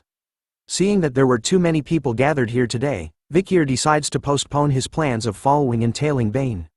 Knowing that he was probably the one of the 10 elite corpses. Deep down the academy staircases, Bane could be seen leading the two girls into the darkness. Even the girls started to feel that something was off about this place, so they questioned him on why he had brought them to such a dark place. Instead of answering their worries, Bane simply tells them that he had some sad news which captures their attention completely as they were worried about him. He starts to tell the girls a story, about how recently, a certain guy had showed up in the school, and since then, he had been messing with him, and because of him, he hasn't been able to eat properly. The girl on his left was quick to defend Bane after hearing the story, telling him that if he was being bullied then she wouldn't forgive the guy in his story. He continues on with his story. Knowing about that guy, Bane decided to go see who he was one day, but he was wearing his school uniform by mistake, so he ran away instead. So the guy might have seen that he was one of the academy students. The girl on his right side was even more determined, telling Bane that if the guy comes to the school, then they'll stop him, as the two girls were always on his side. Hearing about how good these girls were to him, Bane thanks them, telling the girls that their hearts were as beautiful as their faces, and that they would always be together. From now on, that is. The moment he said those words, Bane immediately grabbed onto the faces of the two girls with his bare hands at the same time. He started to recall the pandemic mask-wearing bastard. Bane knew that he had the skill of a high-ranked graduator, so he was sure that our boy didn't die from the explosion like that. He could also see the way Vikir was attacking the places that were connected to the location he had eaten people from before. Which made him realize that Vikir was a human that was able to sense the presence of a demon. As he said this, the two girls' faces started to morph and change all over. They started to beg Bane, but he ignored them completely. It turns out that Bane is really the demon that Vikir had been hunting for. His demonic side started to appear as he absorbed the girls' faces into his hands. Taking in all the facts, Bane realized that Vikir might be the one who has something to do with Andromalius's death. As he said this, the girl's eye and mouth appeared on the side of his face, begging for someone to save her. It is revealed that Bane's true name is Dantalian, the 9th corpse of the demon's 10 elite corpses. He returned to see Vikir staring at something deeply, his attention completely drawn to it as someone speaks in the background. It turns out that our boy was back in the newspaper club room. It turns out that Anna was speaking to the first years. She was complaining about the numerous incidents that kept happening in the town recently. She continues to speak to the first years, revealing to them that she and Dolores had summarized the cases that had happened within the academy itself. Since they didn't have a lot of members available right now in Lucian, they wanted the first years like them to step up and fulfill this role instead. As she said this, Bianca and Tudor were distracted by the numerous cases written on the pieces of paper on the table in front of them, their eyes drawn towards them with a worried expression on their faces. Even Dolores was slightly worried as she read the report in her hand. Anna continues to give out orders to the young bloods, telling them to choose a case from one of the papers on the table. Their goal this time was to collect information and to write an article. Once done, they were to bring it back to the club. As each member of the first years started to look through the papers regarding the incidents in the academy, PG was nervous, thinking that this was going to be his first article since entering Lucian, while Bianca, after reading quite a few of the cases, couldn't believe that there were this many, making her question what was going in the capital lately. One of the papers had the title, "The Terrorists' Forewarning." A terrorist had warned that they would poison the river of Venecia, the capital city of Rock. Another report was titled, "Missing Handsome Theater Actor." The theater actor called Mr. B disappeared on his way home after his play. It is highly likely that a stalker fan is behind this incident. Another report was titled, "A Mysterious Murder Case. The head of a family has disappeared." Another report was titled, "Murder Case. The Murder That Shall Not Be Named. A certain person will be executed after hurting multiple people in the streets. They have said they were not behind it and are still pleading that their face had changed." Finally, the last report was titled, "A Rapid Increase in Missing People. A Sudden Increase in Missing People in Venecia. No suspects have been found." Is the Night Bloodhound behind this? After reading all the reports, Vikir went to select one for himself. The incident report he picked was a missing persons case inside the academy. According to the report, 3 academy students have gone missing. Those 3 have always been seen together, so there are a lot of witnesses. Did they run away because of love? After reading the report, Vikir's immense bloodhound aura started to rupture, his eyes glowed with hate. Looking at one of the missing students in the report, he recognizes him as the guy he was chasing after yesterday, one of the elite corpse's potential suspects. We now change scenes to the middle of the night, in one of those random buildings. We see a husband and wife sleeping together in the same bed. But for some reason, the husband was wide awake at this late time. He slowly rose up from his bed, not disturbing his wife who was soundly asleep. He then sat in a chair beside a window. It's revealed that his eyes were not normal, it was green, like those of the elite 10 corpses. Looking across the room, he asked someone a question. It turns out that he wasn't alone in the room at all, he had 4 members in front of him. He questions the group on whether they had found out something about the pandemic mask wearer who's interfering with their plans so far. It turns out that one of the members was Aibo, who Vikir had fought in the previous nights. He silently mutters his report back to the husband. The second subordinate of the 9th corpse was called Geronto, who has red hair. Another subordinate was called Heva, who silently muttered and gave his report, while holding a massive pair of scissor-like weapons. The last of the group was a subordinate called Fido, who remained silent. It turns out that the husband is actually the real 9th corpse of the demon's 10 elite corpses, called Dantalian. He takes notes of their reports, realizing that they hadn't seen the mask-wearing vigilante since that day either, which made it seem like he was being very careful now. Transforming his hand into pieces where eyes and noses could be seen, Dantalian tells his followers that it couldn't be helped and to widen the scope of work from now on. Within a mere second, something shoots out from his demonic hand, hitting all 4 of the subordinates' faces at the same time. It turns out that Dantalian was going to share his faces with them, causing their current faces to morph and change to what he wanted them to wear this time. As the 4 subordinates wore new faces, Dantalian issued a new order, telling them to go into the areas with more light and find the person who was wearing the pandemic mask. But as he gave the order, the door to the room slowly opened. In a twist of fate, his wife had actually woken up from her sleep, and found him in this room. She looked confused, questioning Dantalian on what he was doing so early in the morning, and wondered who the other 4 people were in this room. The demon simply looked at her, not uttering a single word at first. As he closed his eyes, he talked about how he wanted to admire her face being alive for a little while longer, but seeing her and finding this out, left him with no choice. He orders Fido, who appeared right behind the wife in an instant, with a blade across her neck, to make sure her face remains untouched. The clueless wife could do nothing against them as she felt the cold stainless steel blade against her neck. After a single moment, the sound of flesh being cut could be heard as blood covered the floor. As she laid on the floor, bleeding from her wound, the wife couldn't make a single sound and could only cry as tears fell from her face. Dantalian didn't feel anything about this and continued to talk to his team about how the plan to open the gate has gradually been delayed due to Andromelus's death and the person who was wearing the pandemic mask. As he sat in his chair, Dantalian started to morph and change his own face, calling their current situation annoying. After his face changed, he ordered Aibo to follow him, as they needed to see someone special. His face is finally revealed, as he scratches his chin, thinking that he should go and relieve his pent-up stress. The scene changes once again, this time, to a place with a slight holy feeling to it. Dantalian appears once again, this time, with a smile on his demonic face while wearing a cross on his neck and a priest outfit. Someone stood in front of him, asking him about why he was smiling. Dantalian replies that he simply couldn't help himself. After all, he had the beautiful saintus standing in front of him. It turns out to be Dolores, who wasn't amused by his remarks, as she tells him that she didn't come to see him to joke around, calling him as Sir Quilty. Brushing her remarks aside, Dantalian tells her that he was worried because her visits have become scarce lately. Dolores tells him that recently, there have been a lot of murders and missing people, which was why she has been busy since she was covering them. Hearing this, the holy man could see that her club activities have gotten busy, as the world was becoming a more and more brutal place to be in. As he smiles at her, Dantalian knew that the one responsible for all these horrible things was him. Looking at him, Dolores couldn't help but feel nervous about something. She knew the man before him as Quilty Loon Indulgentia, the head of the Indulgentia family, the collateral bloodline to the Quo Vadis family. They were currently volunteering and managing Quo Vadis's resources at the orphanage, monastery, and hospital, but they were also supporting the exemption system, that erases the wins of the sinful rich. So she knew that this two-faced person in front of her was definitely hiding something. As he leans closer to her face, Dantalian questions Dolores about why she needed to speak with him. She reveals to him that she came here to request for the exemption system to be abolished. She found it wrong to exempt a person from all their sins just because they were wealthy. He refutes her statement, saying that there was nothing wrong with the system as the exemption policy has been in the church up until now. He also found that donating a large sum of money was already a large form of punishment.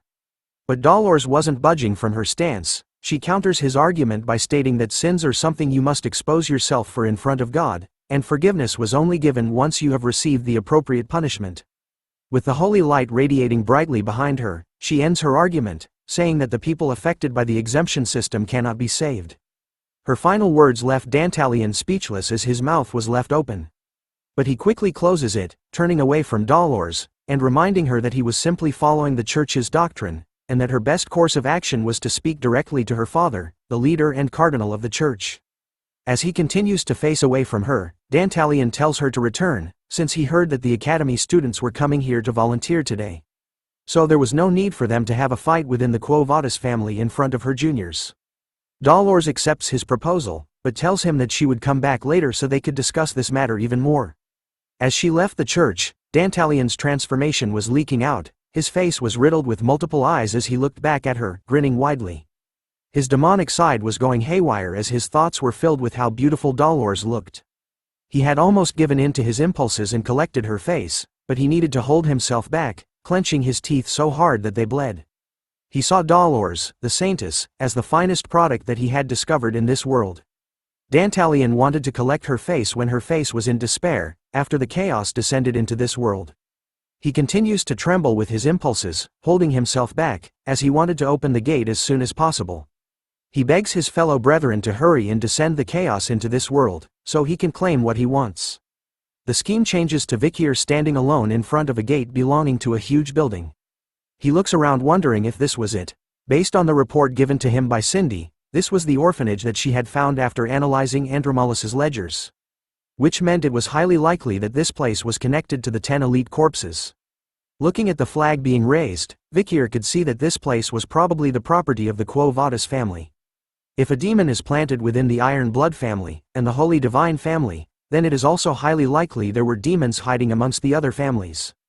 After the explosion, the Night Bloodhound had garnered attention, so Vikir wanted to use volunteering as an excuse to slowly investigate the students.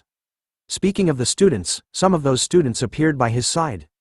It turns out to be PG, Tudor and Sancho. Looking at the building in front of them, he wondered if this was the orphanage they were going to volunteer at. Tudor wraps his arm around Vikir, telling him how lucky he was to have friends that were willing to volunteer with him, but our boy didn't want this, telling them that he didn't ask for them to follow him. Letting out a deep sigh as a nervous sweat drop drips down his face. With the presence of these three dudes, our boy could feel that things were going to get annoying. We start off this chapter when the Academy's 10-day-long holiday has started. The Golden Holiday was created due to the school anniversary Easter of the Loon Church and the weekend. The students either visit the imperial capital together or visit their families and have a great time. However, not all students enjoy this holiday. We returned to the boys when they entered the place to volunteer at. Tudor's voice could be heard loudly as he told Vikir that he was lucky his friends came with him and refused to take a break like the other students. It turns out that the boys needed to fill up their volunteering hours too. Sancho thought that it wasn't a bad idea to get it over with right now, while PG honestly just likes to volunteer. But their involvement in volunteering this time with Vikir was a burden to him right now. Looking around the place, Tudor guesses that the place they were at was the Indulgentia orphanage. He was impressed by it, as it was on a different scale since it's the largest orphanage in the imperial capital. PG adds on, telling the group that the headmaster here is the founder of the foundation for the orphans and is also an external lecturer at the academy. Sancho was surprised to learn that and wondered who it was. PG then pointed to a painting nearby them. The headmaster was called Quilty Loon Indulgentia. PG continues to tell us more about him, that he was the head of the Indulgentia family, a family from the maternal side of the Quo Vadis family. He was a popular man, and it seems like he's quite influential within the Loon Church. Speaking about the Loon Church, it was also a well-known fact that there is conflict between him and the saintus Dolores due to their differences in religious views. As they listened closely to the story, Tudor complained and was bothered by it. After all, he didn't want to get caught up in a fight between the families. Vikir was chilling at the back as usual, thinking about what PG said, and about the popular headmaster of the orphanage. He decided that he was going to find out what this man was like once he got to know him. After wandering around, the group found themselves with the church people. A nun stood in front of the student volunteers, as the orphanage children hid behind her.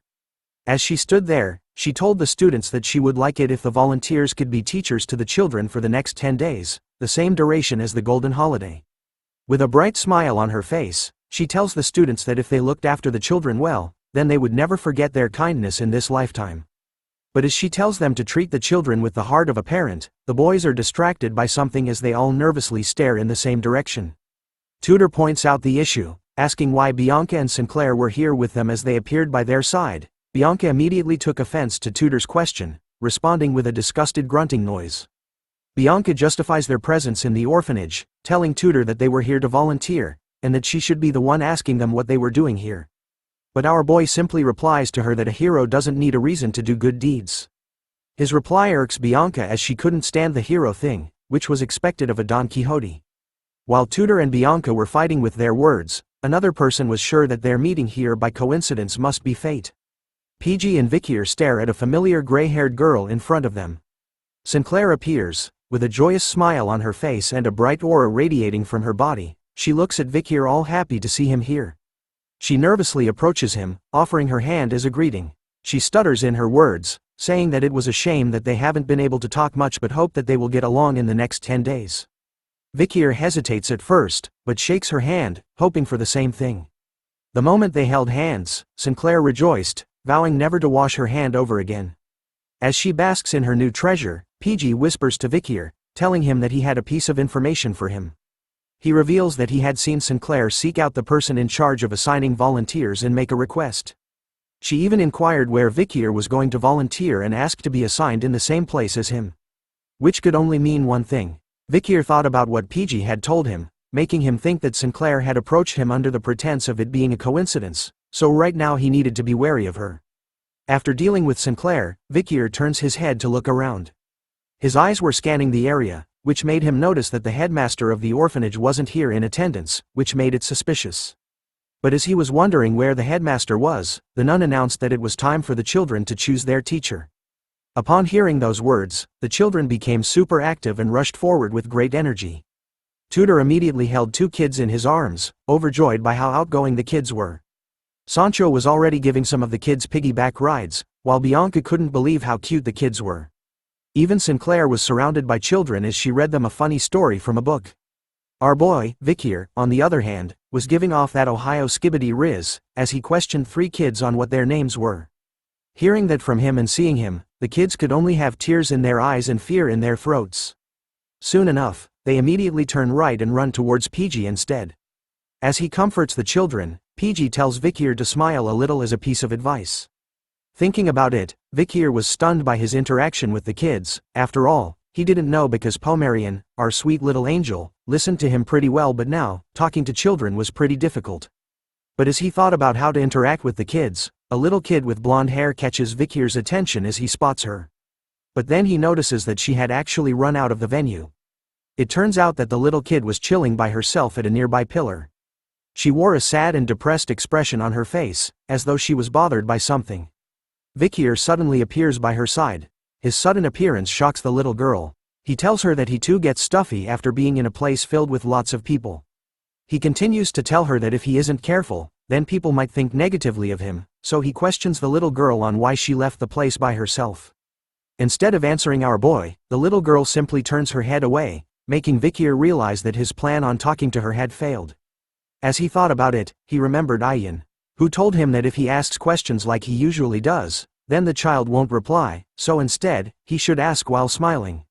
Looking closely at her name tag this time, Vikir kneels down in front of the child, calling her by her name, and with a gentle smile on his face this time, he asks her if Perry is her name. Seeing this side of Vikir, the little girl's eyes opened wide as she blushed hard. But once again, instead of replying to him, she ran away from him this time. Seeing her reaction, Vikir could only wonder if he looked bad while smiling, but another person appears beside him, telling him that the little girl didn't run away because she hates him. It turns out to be the saintus Dolores, who had seen everything. She tells Vikir that she didn't know that he had such a kind side to him, even though he was pretty gruff this entire time. Dolores reveals to him that Perry's heart had been hurt before, so she closed it this time. As a result, she had developed aphasia, a disorder that affects the way you speak, and hence, she lost her voice. Vikir could only ask what had happened to her, but Dolores didn't know the exact details. All she knew was that Perry was born in the orphanage, and in the past 13 years, she has met countless volunteers who have passed through the orphanage. At first, everyone approached Perry in a friendly manner, but after one day, they stopped coming due to their busy schedules. So Dolores figured that Perry had gotten tired from getting attached to someone in a short amount of time and then grieving their disappearance for a long period of time. But as he thought about Perry's story, the appearance of a third party coming out of the shadow made our boy panic for the first time, as he felt something shiver down his spine. Sweat started to drip down his face as he stared at what it was, while Dolores was going to ask Vikir to take care of Perry based on the way she reacted with him. But he instantly covers her mouth in a single move. The next thing we know, the two of them had disappeared from the hallway as 2 other men appeared. The guy in green was complaining to Quilty that it has been ages since they last saw each other. Quilty gives the excuse that there has been a sudden increase in people who have requested face-to-face talks with him, in order to confess their recent sins. The big bad boss had appeared, with a Fedo by his side. The man in green continued to talk, telling Quilty that he wanted to buy the exemption. Hearing that request, he replies back with, "How long do you need it for, brother?" The man replies that he wanted to buy 1 billion gold's worth as he had resented killing a barbarian slave that he had bought not long ago, who ran away. After capturing the barbarian slave, he had accidentally killed it while disciplining it. Quilty was curious that a man like him was buying 1 billion gold's worth of exemption just for killing one slave. But the man further reveals that after killing the slave, on his way back to him, he had gotten so angry to the point that he had burned a whole village of slash and burn farmers. It turns out that Vikir and Dolores were hiding from them. As he covers her mouth, our boy gently tells her to be quiet while Dolores wonders why he was doing this all of a sudden. Activating his bloodhound sense, Vikir stares and could recognize the scent that he was smiling in the moment. Looking at Quilty and the man beside him, Vikir recognizes the smell as the same one he had smelt back at the academy. The two men remained unaware of Vikir's presence, talking about how $500 million was enough to justify his actions, while the man in the green assures Quilty that the other half was a top that he wanted to give to the god that was pardoning him for his sins. Looking closely at Quilty this time, Vikir could definitely smell and see the scent of an elite corpse coming from him. As Quilty tells the man that as long as he gives generous offerings, then God will forgive him for his wrongdoings, Dolores was feeling uncomfortable with Vikir's sudden action. As she struggles to free herself from Vikir's grip, he struggles to keep her quiet. In his mind, he begs her to stop moving because they were too close to them. But Dolores wasn't going to stand still. She started to shift her weight around, pushing away from Vikir and telling him to let go. As both of them struggled to go against one another, their little fight caught the attention of Fedo, who appeared beside them with a serious look on his face. We begin this chapter at the moment when Vikir and Dolores had been caught red-handed by Aibo, who appears and spots them spying and listening onto Quilty. Seeing that they were caught, Vikir starts to think about how to get out of this situation, but then he notices something. Looking at the man staring at them with such a look on his face, the smell that was coming from him was something that our boy recognized instantly. The presence of Aibo with Vikir and Dolores made it aware to Quilty that they were hiding behind the pillar. So he happily went and greeted them with a smile on his face. Surprised to see the saintus here, plus the fact that she might have a bad habit of hiding and eavesdropping. He even teases the saintus, telling her if she wasn't hiding and spying on him, then she might be enjoying some alone time with her fellow peer, by having something like a love affair with him. But she was more shocked by the fact that she was caught by him. She knew that things were going bad since they were caught eavesdropping on him. But as she ponders the consequences of their actions, Quilty moves on to Vicky. Judging from his school uniform, he could see that our boy was one of the volunteers at their orphanage.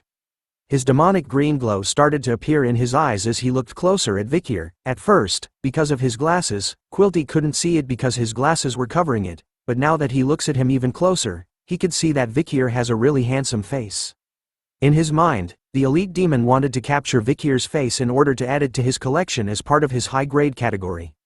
This is the face that he really wants. But as he thought about how badly he wanted Vikir's handsome face to be a part of his collection, Quilty was interrupted by his so-called brother, who was coughing repeatedly to catch his attention as he was waiting for too long. Seeing that he had something to handle first, Quilty leaves, bidding the saintus and Vikir farewell as their group heads out. As they left, Vikir remained silent, but his eyes were focused on Aibo. While the saintus was angry over her current situation, even though she had seen them buying exemptions so openly, she even had to listen to them insult the god she loves, while she could do nothing at all to stop them. In a mixture of her feelings, she immediately shouts at Vikir, questioning him on why he had forced them to hide behind the pillar, making it look like they were listening to Quilty and his brother. But as she looked at him to get an answer, the saintus was alarmed to see Vikir in his current state. In a calm demeanor, Vikir simply apologizes to her for his sudden actions, which surprised her. He even assures the saintus that he was going to be more careful from now on. He then turns to leave first, telling her that he had spent too much time here and needed to go back to volunteering. But to the saintus, she was left stunned as she watched him leave, because for the first time, she had seen Vikir reveal his angry side to her. According to the research and spying that Vikir had done on Quilty Loon Indulgentia, he has confirmed that the man stays at the orphanage every day for 2 hours. His work usually consists of selling exemptions to nobles and merchants. Sometimes, he sends reports on investments and ledgers on sold exemptions to the Quo Vadis family by letter. After confirming the letters, it will be received by the head of the Quo Vadis family, Cardinal Humbert, whose full name is Humbert Loon Quo Vadis, Dolores the saintus's father. In addition to that, Quilty is always with an escort guard during foreign affairs. Vikir had confirmed that the escort guards consist of 3 men and 1 woman who are constantly rotating themselves on duty. Seeing the 4 guards and after doing the research, Vikir was sure that one of the guards was the masked man he had met during the explosion at the orphanage. He has confirmed this theory that they were the same person as Aibo based on the smell that they were giving off. Based on all the facts so far, Vikir would assume that the other 3 guards were the same as Aibo and are at least as powerful as high-ranking graduators. This information was critical. As to Vikir right now, it was dangerous for him to go against an elite corps and 4 high-ranking graduators at the same time. As a result, in order to get rid of Quilty, Vikir needed to take care of the 4 guards before then. This marks the end of Vikir's investigation and future plans. We now turn back to our trio, who were confused by what they were seeing as they quietly whispered Vikir's name, in a concerned manner. They stood afar, watching our boy who was quietly cleaning a huge pile of laundry all by himself and by hand only. No washing machine here. They questioned him on whether he had been working too hard lately. Seeing how hard Vikir has been working all along, Sancho felt embarrassed of himself because he was going to take it easy and just use up his volunteering hours to get some points. Tutor, on the other hand, couldn't believe how hard Vikir was working for the children. Seeing him this way sparks a fire within the blonde-haired kid, as he vows to work even harder to become a true hero like Vikir. All three of the boys punched their fists high into the air, shouting out, "Everyone follow Vikir!" In unison, looking at them, Vikir wipes the sweat dripping down his face, thinking to himself that he had been caught up by his own thoughts. Since it was difficult for him to move around during the day anyway, he needed to wait until it was night time to execute his plan. So since he had a lot of time to spare, he decided to give it his best during the day, doing all the tasks the orphanage needed to be done. Fast forward a few hours, the kids of the orphanage were now playing with the same ball that Vikir and the other students had played in class before, the game called Run Flat. While the other kids were excitedly playing in their teams, a single girl was sitting by herself, observing them from afar. It turns out to be Perry, who was alone right now while the kids were having fun. But then, her eyes started to shift to the side, looking at something as the sound of a ball hitting the ground was heard right beside her. There was another person sitting where she was. This time, a black ball was seen bouncing up and down repeatedly where the stranger sat. That stranger turns out to be Vikir, who was smiling to himself as he played with the black ball, catching Perry's complete attention. He knew that this trick would work. After all, even the Balak children liked playing with the ball in his hand. It turns out that the black ball was the madam's egg, which was showing no signs of hatching. Even the grip on it doesn't feel too bad. Vikir had kept it on himself just in case of certain situations but didn't expect to use it like this. He then continues on to bounce the madam's egg in front of Perry, who was completely entranced by it at this point. Soon enough, she found herself playing with the madam's egg. A bright smile was seen on her face as she did. She happily plays with the madam's egg while Vikir watches her closely. Happy over the fact that Perry had fallen for his trap. But as he watched Perry, Sinclair was watching him too from behind. She calls out to him, talking about how kind he was. Sinclair has made her appearance to him once again, mentioning to Vikir that at first, she saw him as a no-nonsense kind of guy. As she slowly approaches him, Vikir questions the lady on whether she needed something from him. She happily leans in closer to Vikir, telling him that she wanted to be closer with him, and although she was a year younger than him, she wanted to know if it's all right for her to speak to him more casually. Despite giving her the bombastic side eye, our boy eventually caves in to her request, telling her to do what she wanted, bringing a joyous smile across Sinclair's face as she got what she wanted from him. Seeing that being causal was now allowed, Sinclair prompts to call Vikir brother, but then he tells her that he finds it a bit uncomfortable to be called that. Instead of being sad over the rejection, Sinclair simply giggles, telling Vikir that she was going to think of another way to call him until the next time they meet. Which our boy simply agrees to. As the two students were busy talking to one another, Perry was still playing with the madam's egg, which moved by itself all of a sudden, causing Perry to lose control over it as it bounces away from her. In a turn of bad events, the madam's egg somehow manages to bounce its way to freedom, but escapes through a hole in the fence before bouncing into the dark and murky waters. Vikir and Sinclair were able to spot what had just happened. They made their way towards Perry, who could only stare at where the madam's egg had gone. Her mouth was left wide open over the shock of losing it. Sinclair looks at where the ball had fallen in, and tells Perry that they couldn't get it since it fell into the estuary. With tears in her eyes, she looks over to Vikir in a panic. Seeing her reaction, our boy assures her that it was fine and not to worry about the ball. But seeing the sad state that Perry was in left our boy conflicted, as the little girl tried her best to keep her tears in. Seeing what she was going through, Vikir started to unbuckle his uniform. After all, he has no choice now after seeing Perry that way. We now turn to Dolores, who was sighing deeply as she still felt bothered by what had happened before. In her mind, she was thinking about Vikir. At first, she didn't have a good first impression of him because he was judging the Night Bloodhound as someone with prejudice. Moreover, she knew how bad his behavior was because he had received enough minus points to the point where he needed to do volunteer work. But then meeting with others started to change her perspective of him. The first was Tutor, who happily tells her that since the kitchen needed more help, Vikir was the first one to volunteer to help. Sancho appears in a cook uniform, telling Dolores that until just now, Vikir had been distributing food. Since the hot water wasn't coming out, he also went out to check on the pipes. He even wasn't able to eat because he was giving out food. The next one was PG, who tells Dolores that he believes Vikir went on to help with the laundry, adding on, that not too long ago, Vikir was able to fix the pipes, so they were able to boil the laundry now. Even Bianca appears, telling Dolores that Vikir was with her, hanging clothes till now. But then the children asked him to play, so he went to prepare the gym for the kids. After meeting everyone, Dolores was confused since everyone thinks of Vikir as a good person. She had thought of her judgment of our boy as being inaccurate, but after hearing about him from everyone else, she realized that she was just flat out wrong about him. It turns out that she was the one that had her own prejudices about him. A lot of people were aware of the fact that Quilty and her were on bad terms. She starts to think that Vikir was just being considerate by hiding her with him because he noticed that Quilty was approaching them.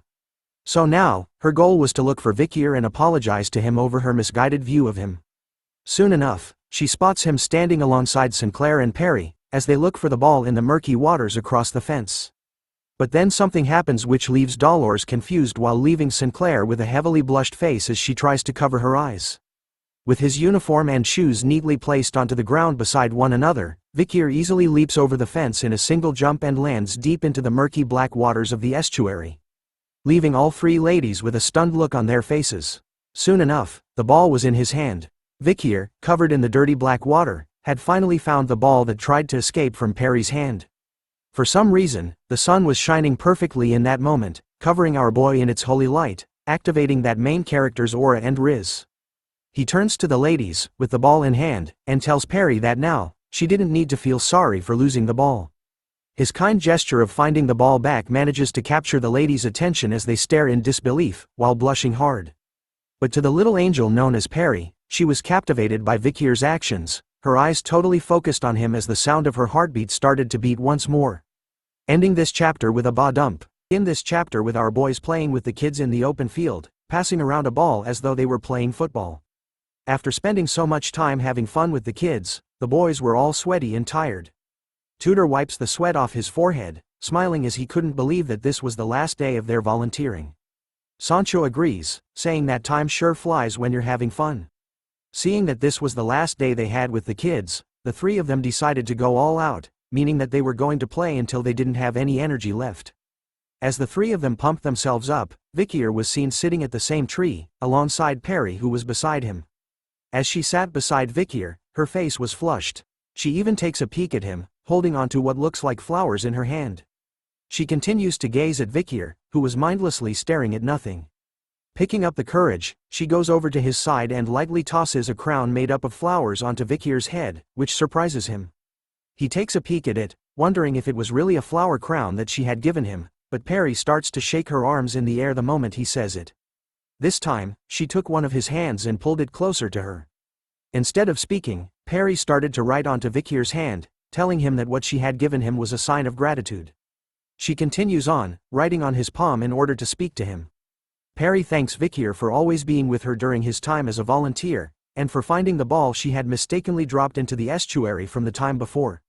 Feeling the message behind the words she wrote on his palm, Vikir tells her that his actions were nothing, and that he simply liked sitting here with her. Before she continued to write, Perry paused for a moment. Thinking about her next message, she continues to write, this time lightly. With a curious and shy look on her face this time, she looks up to Vikir, writing on his palm, the words, "Can we meet again?" Upon feeling the message on his palm, Vikir started to recall the memory with Dolores, who tells him about Perry's history, where everyone who had gotten close to her would one day stop visiting her due to their busy schedules. This resulted in Perry being tired from getting attached to people in such a short time, making her silent the way she was now. Looking at her, Vikir knew that while he was out hunting the demons, he would need to prepare himself for death all the time, so he couldn't promise her that he would come back, as death was always near him. But even though he knew that, seeing this precious child, our boy told her that they would meet again. Hearing those words, Perry's eyes started to light up with joy once again. Vikir, sincerely, promises her that he would come here if there's a tomorrow for him. Perry started to smile the widest she had ever done upon hearing those words from him. And so, she writes on his palm for the final time, that she would wait for her older brother. Feeling the message for the last time, Vikir corrects Perry, telling her to call him uncle instead of older brother. The scene then changes to the Indulgentia Orphanage Great Hall. Quilty was speaking to everyone, who turned out to be crying, telling them that the children who have been separated from their parents and are now living here, the time they had spent with them was nothing short of priceless. Through this experience, they were able to feel what it was like having a parent, and were able to fill the void in their hearts. He continues to give his speech, telling the volunteers that if the children grow up to be great people, then it would all be thanks to them. Ending off the speech, he tells them about the love that they were able to receive from the children these past 10 days, and hopes that they would share them with children. As he ended the speech, another member of the orphanage brought out a huge donation box on wheels. PG started to wail loudly as Vikir could see that Quilty had actually shown up on the last day of their volunteering. As he listened to his speech, our boy couldn't believe that he was talking about kindness with that demonic mouth of his. Quilty was skillfully triggering the feelings of respect and debt that they feel towards their parents, and asking for cash donations from these young volunteers. Vikir could also spot that he had brought all 4 of his bodyguards, which made ambushing him a bit of an annoying task. With his eyes glowing slightly red, even with the added difficulty of the bodyguards, Vikir couldn't let the demon do as he pleases anymore. After all preparations were done. As planned, he was going to hunt the elite corpse today. Soon enough, massive amounts of gold coins were given. The volunteers were queuing up behind one another, donating as much gold as they could. While they waited in line, Vikir stood out alone as Sinclair walked towards him. She questions our boy on why he wasn't donating, so he simply tells her that he didn't have any money. Sinclair was surprised to hear that an academy student didn't have money with him, but in truth, Vikir just didn't want to give money to a demon. But what piqued his interest was the fact that Sinclair had called him brother. She reminded him that she had come up with a way to address him, which Vikir seems fine with as he tells her to do whatever she wants. Moving on from that, Sinclair points out to him that he was being cold. Since they were wealthy, they should help the children. But Vikir replies back that parents are ultimately unnecessary. He continues to tell her that children may need help from their parents during their childhood, but it is up to one's personal strength in how they will tackle the world, leaving Sinclair speechless as she stares at him. In response to his depressing words, Sinclair holds onto his hand, telling him that his life must have been hard. So she offers Vikir a chance to come over to her house and play, and even eat with her family during the break or public holiday. After giving him those choices, Sinclair leaves our boy behind, telling him that she was going to the children and to free up some time once they were done volunteering. As soon as she left, Vikir looked at his hand, thinking about how strange she was as a person. According to his knowledge, Sinclair was the identity she submitted to the academy as a disguise. Before his regression, she was the most extraordinary out of the Ice Corps and always placed first in both theory and practicals for 4 years straight.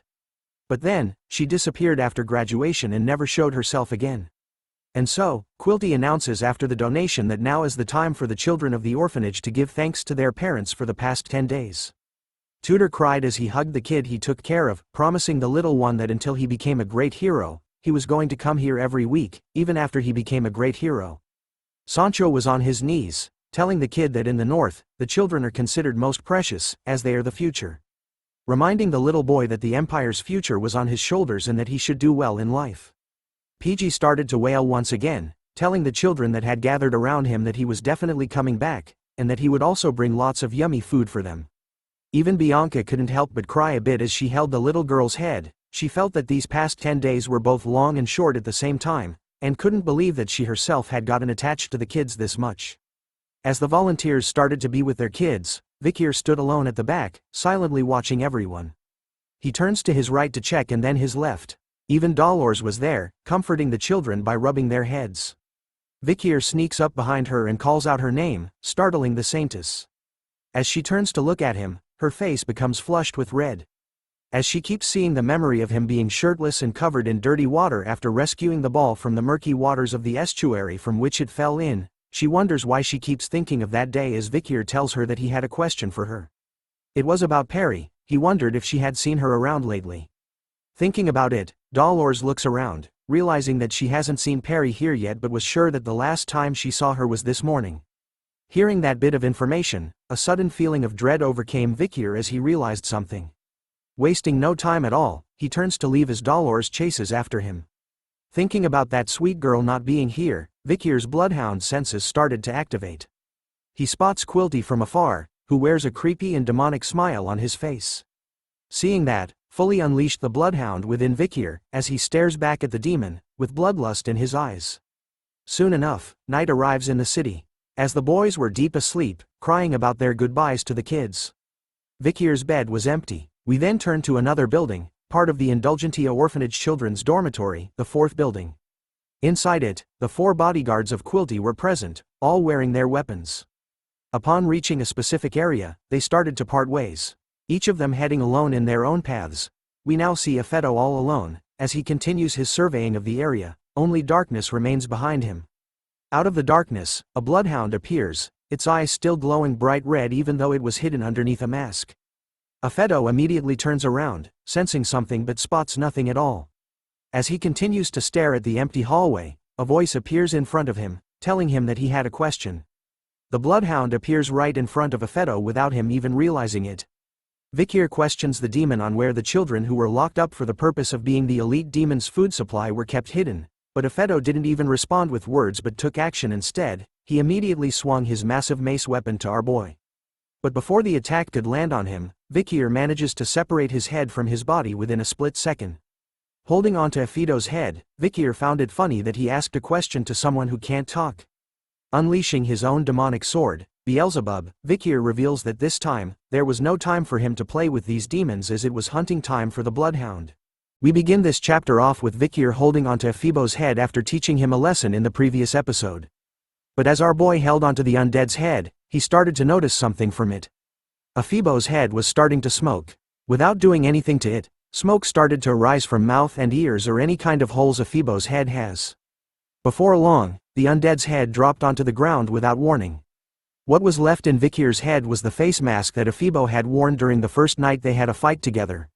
Looking at it closely in his hand, Vikir wonders if the face mask he was holding onto was what allowed the undead to change his face into a fake. Once the smoke has cleared from the head, Vikir takes a look at it and recognizes who the face belongs to. It looked like it belonged to Peter, Dolores' Holy Knight bodyguard whom we met when Vikir went on to rescue the town from the Red Death. But upon closer inspection of the face, Vikir spots a mole near one of its eyes, and summarizes that this wasn't the Peter he knew. As Peter himself didn't have a mole. Thinking about this unique feature, Vikir started to recall a memory he had before he regressed into this life. Sitting at a campfire with Peter, Vikir remembered how Peter would often talk about his missing younger brother, who went missing after going into isolation training. But seeing his younger brother lying dead on the ground after having his face stolen, Vikir pieced it together. Peter's younger brother didn't disappear because of the isolation training, he disappeared because a demon went after him and turned him into an undead. Knowing all of this now, our boy's eyes started to glow beneath his mask, as 2 more bodyguards started to approach him from the darkness. Seeing them here, Vikir figured that these guys would also be somebody he once knew. The 2 new victims turn out to be the long-hair blonde and the short-hair kid. Both wielding dual blades as their choice of weapon. Wasting no time at all, they entered a battle stance, ready to face off against Vikir. Get it? Face off? Never mind. Moving on, Vikir lunges straight towards the undead bodyguards, his Beelzebub blade emitting a red aura. As he takes a swing at them, he unleashes a devastating blow filled with his bloodhound aura, but the 2 undead manage to disappear instantly, dodging his attack and reappearing at his side, managing to cut Vikir by a bit as blood was spilled in the air. Vikir and the 2 bodyguards started their fight, causing an explosion to occur and dust clouds to fill the area, making it hard to see what was going on in their battle. In the meantime, our attention is shifted to a statue of a goddess. A familiar face and voice was heard and seen, as she held her hands in a prayer manner in front of the statue. Dolores started to chant the following words, Our Loon, who art in heaven, hallowed be thy name, thy kingdom come, thy will be done, on earth, as it is in heaven, forgive us for our sins, as we forgive those who sin against us, let us not into temptation but deliver us from evil. Speaking of temptation, as she spoke out about her prayer, the innocent girl couldn't help but fill her mind with the images of a shirtless Vikir, covered in dirty water while basking in the glorious rays of the sun from the time he rescued the ball from the estuary for Perry. Dolores finally snaps out from her prayer, confused and embarrassed over why she kept thinking about our boy even in this moment. Seeing that she couldn't concentrate on her prayer, she decided to leave, reminding herself to keep calm and relax, lying to herself that Vikir was just a good junior. But the thought of him and the Night Bloodhound only kept her confused as she was unaware of her own feelings. Thinking deeply about it, she was soon attracted by some noise coming from a certain direction. Looking to spot what it was, she sees a figure emerging out from a dust cloud as an explosion was seen as well. Taking a closer look at the mysterious figure, she recognizes the pandemic mask he was wearing. It turns out to be the Night Bloodhound she was searching for. But seeing him here all of a sudden made it confusing for Dolores, as she wondered what the Night Bloodhound was doing in an orphanage. But more importantly, she wonders why he was busy fighting against Quilty's bodyguards, who were storming straight at him without any signs of stopping. In the midst of their fight, Dolores shouts at the words Night Bloodhound, catching Vikir's attention as he turns around to see that the saintus was behind him. In that moment of distraction, the bodyguard manages to land a devastating blow to our boy, stabbing him in the stomach, through and through, sending him flying past the saintus as she sees him on the ground, completely knocked out. Transforming into a human shield, Dolores stood in front of the bodyguards who were walking over to finish the job, her arms spread wide as she told them to stop. Even though she didn't know what was going on between them, she wanted to at least talk about it first. Dolores, who held the title of saintus, was left stunned and confused as the bodyguards didn't even reply to her command but instead, prepared themselves to strike her down as well. Instead of running away, she chose to stand firm and confident in her choice of defending the Night Bloodhound, closing her eyes so she doesn't have to see what was coming at her. But as she did, Vikir's voice was heard once again, telling her to move aside. In a mere second, the Night Bloodhound had recovered his strength and healed from his wounds. He managed to block the strikes from the bodyguards, using Beelzebub to stop one attack while using his arm as a meat shield to stop the remaining other. After hearing his voice, Dolores opens one of her eyes to see that the Night Bloodhound had appeared in front of her, saving her life in the process as he handles the incoming attacks. But her face was soon filled with panic and concern after spotting a blade entering into one of the Night Bloodhound's arms. Underneath the pandemic mask, Vikir's eyes were glowing bright red, meaning he was in killer mode as he told the saintus that everything was going to be alright. As revenge for dealing a painful blow to him, Vikir unleashes a mad flurry of strikes, destroying one of the bodyguard's swords into pieces right in front of its face. Before the long-haired one could respond, our boy managed to plunge Beelzebub deep into his throat, slicing and ripping it apart as an endless wave of blood poured out of it. Without any concern over his fellow brethren, the remaining bodyguard didn't waste any time and attempted to strike Vikir down, believing that his only weapon was now stuck inside his former dead companion. But that turns out to be fiction as Vikir charges Beelzebub with even more bloodhound aura, allowing him to slice through the neck of the bodyguard completely in one swing before turning his attention to the other one, slicing off his head as well in a single swing. Get wrecked, son. As the blood of the bodyguard splattered everywhere, Dolores was standing still, her body shivering over what she just witnessed, the artwork of the Night Bloodhound. After slaying both of them, Vikir was covered in their blood as he watched over the dead corpses laying at his feet. Dolores watches him closely before snapping back into reality. She shouts at him, wondering if he was really alright and that they needed to treat his arm. But our boy simply tells her not to worry about it. Underneath his mask, he takes a peek at her. Vikir couldn't believe that the saintus was here so late at night. Seeing that the situation was pretty chill right now, she questions the Night Bloodhound about why the bodyguards attempted to attack her, as she was sure that they would know who she was. He responded by telling her to look at the thing he was pointing at.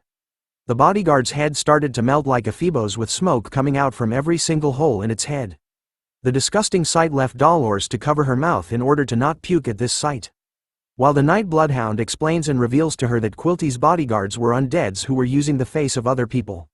Dolores was shocked to learn this fact, wondering why something like this is happening to the people who were affiliated to the Quo Vadis family. Hearing that, the Night Bloodhound tells Dolores that she should know the truth more than anyone else in the world. Those words triggered something in her as the saintus realized what was going on with Quilty.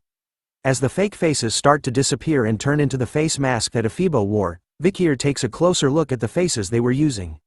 He sees a familiar face, believing that this person was Staffordshire Baskerville, a member from the Pitbull Order and the one that followed Vikir when he went to visit the Morgue clan. Recalling the facts, Vikir knew that when he disappeared in the forest, Staffordshire was able to avoid expulsion because of Adolf Morgue's defense, so he had voluntarily gone into isolation training instead. Vikir was pissed off, sensing a common pattern between the undead whose faces they had gotten. He then takes a look at the other bodyguard and spots a tattoo near its collarbone. Looking at the tattoo, he suspected that this bodyguard was originally from the Don Quixote family. He started to think about Set, who had also gone into the pretense of isolation training. People from prestigious families who cut contact with outsiders. That's when the pattern appeared. The key to this was isolation training. He then recalled the triplets from the Morgue clan who informed him that they were about to start their isolation training and that Camus, who was previously in isolation training, had left and entered the Hall of Darkness, devoting herself to magic research. Piecing all the clues and information he had, Vikir started to think about another worst-case possibility as someone appears with fire magic in a wrapped hand. Before he could react, a massive fire explosion was set ablaze right in front of Dolores and the Night Bloodhound. The explosion didn't seem to stop there as more explosions appeared, destroying everything and everyone in its path. It turns out that in the midst of the fires, Vikir manages to protect the saintus from the blast by using his cape as a shield from the flames. But then, both of them were alarmed to see something. Someone else had appeared, walking slowly through the flames. A familiar red-haired lady, the last of the bodyguards, has finally made her appearance to Vikir. The moment he spots that familiar red hair, past memories of his time with Camus started to appear in his head. The lady, who wanted to be his wife, now stood in front of him, eyes focused and intending on killing him as she casted another fire spell in her hand. Is this our waifu, turned undead? Find out in the next chapter. This chapter begins in the aftermath of the previous fight, with flames surrounding everyone. The undead lady who looked like Camus started the fire with her magic, her hand pointed towards Vikir, who had managed to safely protect Dolores from the sudden bombardment of fire magic from before. Even with the intense heat coming from the fire magic all around them, it doesn't beat the heat coming from Dolores, who stares at Vikir, her face flushing bright red as she sees that the Night Bloodhound had protected her again. Snapping out of her delusional love, Dolores looks ahead, telling the Night Bloodhound that she could sense the attacks coming to them were filled with malicious intent. But she also noticed that the attacks weren't just targeting him, it seems to be aimed at her as well. Knowing that, she asks the Night Bloodhound if the lady in front of them was an undead too, like the other two bodyguards. Hoping that this wasn't true, Vikir simply replies to her question that there might be a chance the red-haired lady was an undead. Hoping to confirm the fact, Vikir asks her about when the Camus look-alike had joined Quilty. Dolores promptly replied that she had joined him quite recently. Taking the moment to absorb everything that was happening to them, Dolores, in her prayer stance, tells the Night Bloodhound that she too serves God. And if her opponent happens to be an undead, then she couldn't just stand there and do nothing. So she was willing to support Vikir in this fight against her. A holy support has been added to the party, but our boy, as an alpha wolf, turns down her idea. Telling her to stand down as he moves towards the undead lady as he had something he needed to check. Hoping to help him with just a bit aid, Dolores offers to cast healing magic on Vikir, but he declines the offer. But before Dolores could fight back against his decision, the undead lady started to cast another set of fire magic as sparks appears in the palm of her hand. Soon enough, multiple lances appeared in the air before her, all aimed towards Vikir, who was walking straight at her without any sort of protection from Dolores. As the fire lances were launched at him like torpedoes, he easily cut all of them apart before they could do any sort of damage towards him. The pieces that were cut flew past him and ended up exploding in the air, but all of this didn't bother Vikir, as he was in deep thought. Even though there was a fire-casting maniac trying to kill him, all Vikir could see was a lady with long and straight red hair, casting magic that at least looks like 6th class level, who uses both steel and fire in her attacks. As he returns Beelzebub to his wrist, Vikir knew that the people who can control that level of magic at such a young age was rare in this continent, even in the Morgue family, a prestigious magic family. Speaking of steel and fire, the undead lady summons even more of the steel lances from before, aiming and firing towards Vikir, who was now walking towards her without Beelzebub in his hand. This time, he didn't even cut down the steel lances and simply allowed them to hit him, covering Vikir in a large fiery explosion.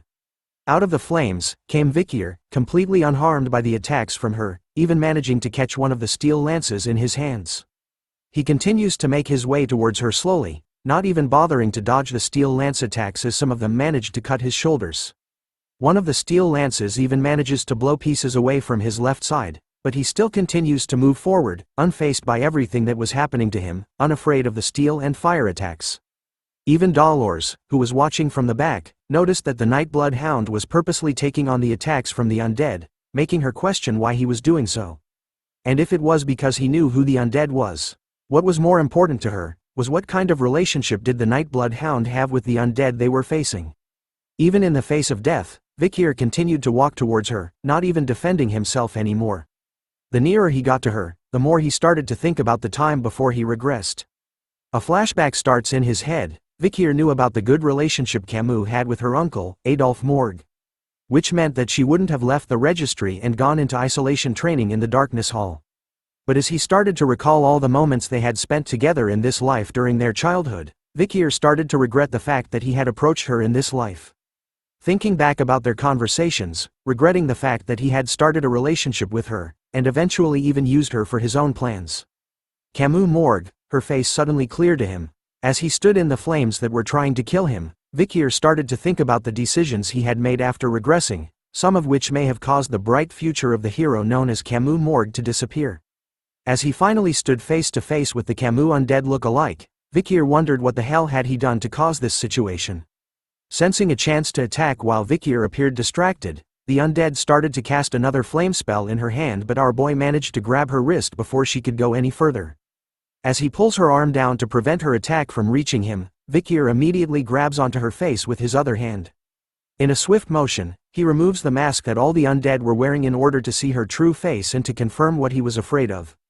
Dolores, her mouth left open, was stunned to see what was going on as the mask was ripped from the undead's face. Even Vikir, underneath the pandemic mask, had a bizarre reaction to what he had seen.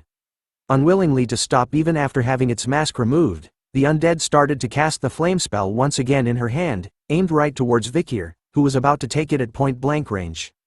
Without hesitation this time, he pulls out Beelzebub and slices the head off its body, stopping the undead from unleashing its fire spells anymore. As the flames that were surrounding them died down, all that was heard in the area was the sound of the undead's head bouncing on the ground after Vikir had severed it from its body. The undead, now completely dead, laid on the ground, without any signs of life. Seeing that the job was done, Vikir finally kneels down in pain, slowly recovering from the attacks he had taken without defending himself. Dolores could see the horrible state he was in and rushed over to his side. With the amount of blood and wounds covering his body, she could obviously see how injured the Night Bloodhound was, and casted her holy healing magic on him immediately. As the two of them watched over the undead's body, Dolores took the chance to ask him if he knew who she was. Vikir, underneath the mask, took a moment, thinking about what he was going to say before revealing to Dolores that he didn't know who this undead was.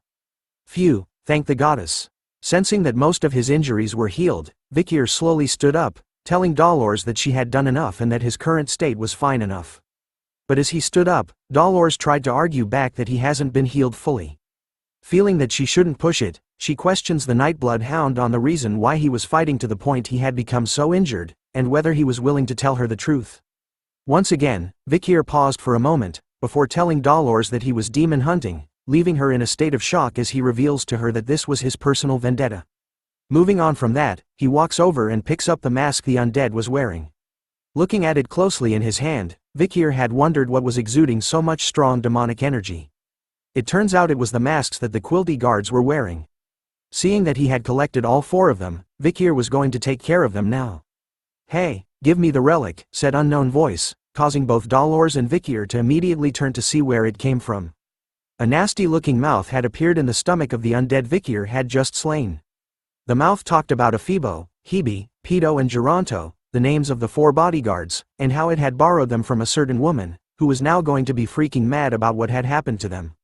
Ignoring the words coming from out of it, Dolores was still in shock over how a huge ugly mouth had appeared on the undead's corpse. While she was still in shock, the mouth continued to speak, questioning Vikir about whether he was the guy who had been attacking the branches that were in his jurisdiction lately. Hearing the question, Vikir tells the elite corpse that he shouldn't be asking questions that he already knew the answers to. Taking it a step further, Vikir reveals to the elite corpse that he knew its true identity, which was Quilty. Hearing him say that, Dolores could finally make sense of who the voice belonged to and recognizes it as Quilty's. Seeing that he had finally been exposed, Quilty laughed over the fact that he had been caught by the saintus. Instead of being afraid, Quilty smiles over this, saying that knowing about what he truly was, is much better. For the great cause, he needed to give up on his identity as Quilty. However, the saintus had now found out. Since it would make others wary of him, Quilty avoided laying his hands on her, the saintus. But now, he has a reason to do so since they knew what he was. Dolores, after discovering that Quilty was a demon, started to tremble. Seeing her in that state, Quilty was amused, hoping that her expression was filled with despair and fear when he took her face next. But then, a yellow aura started to appear around the saintus as she held her hands together for a prayer and started to chant. Her face, filled with hope and courage, illuminated the area with a bright yellow light as she chanted the words, "The light of my life, the fire of my existence, and my sin in my soul, I will make those who are wicked feel the weight of their karma twofold." before shouting the words holy light as a massive pillar of bright light showered down upon Quilty, causing him to scream out in pain. He could feel the divine power coming from Dolores' prayer slowly burning him away as he continued to let out cries of pain and suffering. As the pillar of holy light disappeared, so did Quilty and the undead corpse he had taken control over. What remained was simply a pile of burnt and black ashes. Reflect in the afterlife, you demon, shouted Dolores after finishing her prayer and holy magic attack on Quilty. But as she said those words, an image of someone licking his lips appeared. He couldn't believe that Dolores was saying those words with the kind of expression she had on her face, right before a powerful green attack punctured through Vikir like nothing, so fast that even our boy couldn't react and defend himself in time. The unknown figure starts to walk towards them as Dolores kneels down to help the Night Bloodhound from the surprise attack. The man who licked his lips turns out to be Quilty, who finally reveals himself to them. He appears in a mocking tone, telling the saintus that she shouldn't have interrupted him with that prayer since it was bad manners.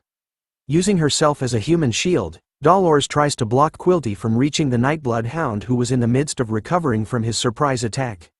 She even takes the chance to scold Quilty for daring to wear the cloak of a saint while committing such wicked things.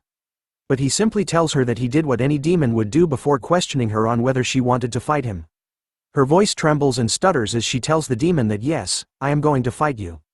But seeing the state they were in, Quilty mocks them, asking her if she thinks an inexperienced and immature saintus, along with a swordsman who was on the brink of death, would be able to go up against him.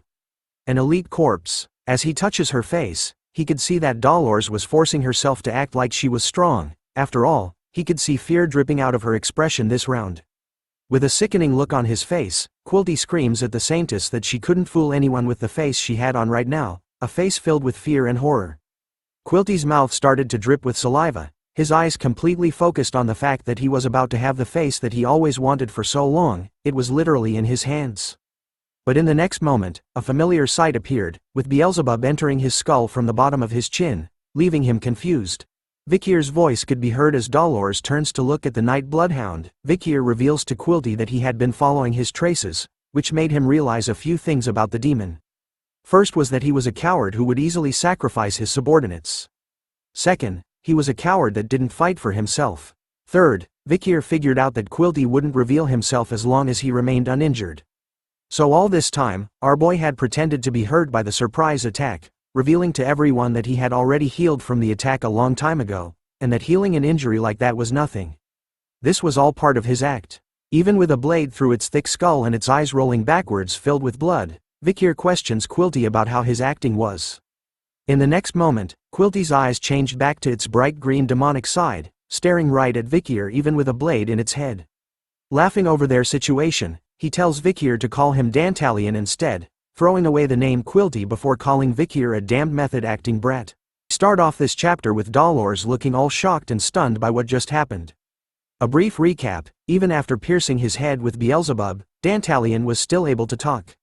While Vikir was lifting him by the head, Dolores collapsed onto the ground, stunned at the fact that Dantalian was still capable of talking with a sword through its skull.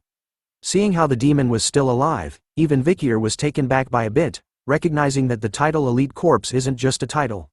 Looking closer at our boy, Dantalian figured out that he was the one that killed Andromalius, the Elite Corpse that had infiltrated the Baskerville family. Seeing that the face of Quilty has been damaged, Dantalian reveals another face he was hiding in the back of the face he is wearing. He smiles even though he had lost the face of a clergyman. As he rips away from Quilty's body in a new female body, Dantalian reveals that he collects people's faces and in doing so, is able to absorb their memories and their life, allowing him to act all innocent. He continues to laugh at Vikir, telling him that the one he killed was none other than Quilty Lune Indulgentia. And it was just one of the many faces that he owns. Unless Vikir can kill all of the faces he has in his arsenal, then he will never be able to kill the Elite Corpse, Dantalian. Hearing that, Vikir immediately leaps towards the demon, telling him that he was going to do as he says. Vikir was going to kill every single one of the faces he has. And so, Vikir manages to stab the demon straight through the stomach this time. The moment his blade pierced the body, something weird was going on as Dolores watched the scene unfold before her eyes. The body that Dantalian had stolen, its owner had come back. With tears in her eyes, she begs Vikir to save her as she didn't want to die. Even as blood filled her eyes and dripped from her mouth, the young lady continued to beg Vikir to spare her from this pain. Before long, the possessed body collapsed onto the ground in front of them. As the dead body laid there, a sound of something ripping and morphing could be heard from its corpse. Not long after, another body appears, ripping itself free from the young lady. This time, the man looks around, all confused and wondering where he was. He started to recall the fact that the last thing he remembered was buying meat pies that his daughter likes on his way home. But before he could finish his sentence, Vikir, without an ounce of mercy, simply slices his head off from his body, telling Dantalian that he was being too arrogant. The next body that appeared started to cry as a reflection of a young boy could be seen in the lens of Vikir's pandemic mask. Dantalian had chosen a child this time, crying towards Vikir and telling him that he was being too mean. Rubbing his eyes as he walks closer to Vikir, the young boy complains to Vikir, telling him that he didn't do anything wrong and questions him on why he was bullying him. Even with all the crying, complaining and childish voices, Vikir wasn't bothered by it at all and told Dantalian to stop his act. Remembering the memory with Andromalius, who could also change his face and voice to the people he killed, Vikir had already gotten immune to such acts by the demons, and was no longer affected by them.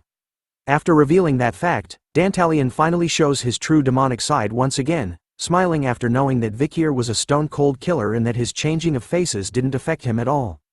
But the demon has a hidden card up its sleeve, telling Vikir to check something out as his finger starts to morph into something sharp. Something shoots out of it, hitting Vikir's wrist even before he could react to it. By the time he looked at what it was, a piece of Dantalian had attached itself to our boy. Right before having his head sliced off, the young boy smiles, telling Vikir that what he had gotten was a present from the elite corpse. As soon as the body was pushed backwards by the blow from Vikir, Dantalian started to morph and change in the middle of the air, twisting and turning his current body before landing in a new one. As he looked over to Vikir, he couldn't help but laugh. It turns out that something was happening to him, everything around him started to blur, and the feeling of pain and nausea was taking over him. After just a few seconds, Vikir kneels onto the ground, in pain as Dolores watches over him with concern. Dantalian, with even more eyes and mouths on his face and hands, laughs at Vikir's current situation, revealing that he had planted a face onto Vikir's wrist just moments ago, and that right now, he was going to show him the face's memories and emotions. Dantalian continues to reveal to Dolores and Vikir that the face he had planted into him was someone who suffered from paranoia and schizophrenia, resulting in him killing his precious family. Which made him wonder what Vikir was feeling. After all, he was going to have the memories of two people clashing in one body. Dantalian was hoping that Vikir's memories and the face's trauma would mix, and that his consciousness would begin to perish as a result. But something unexpected catches the demon's attention as he stares in wonder.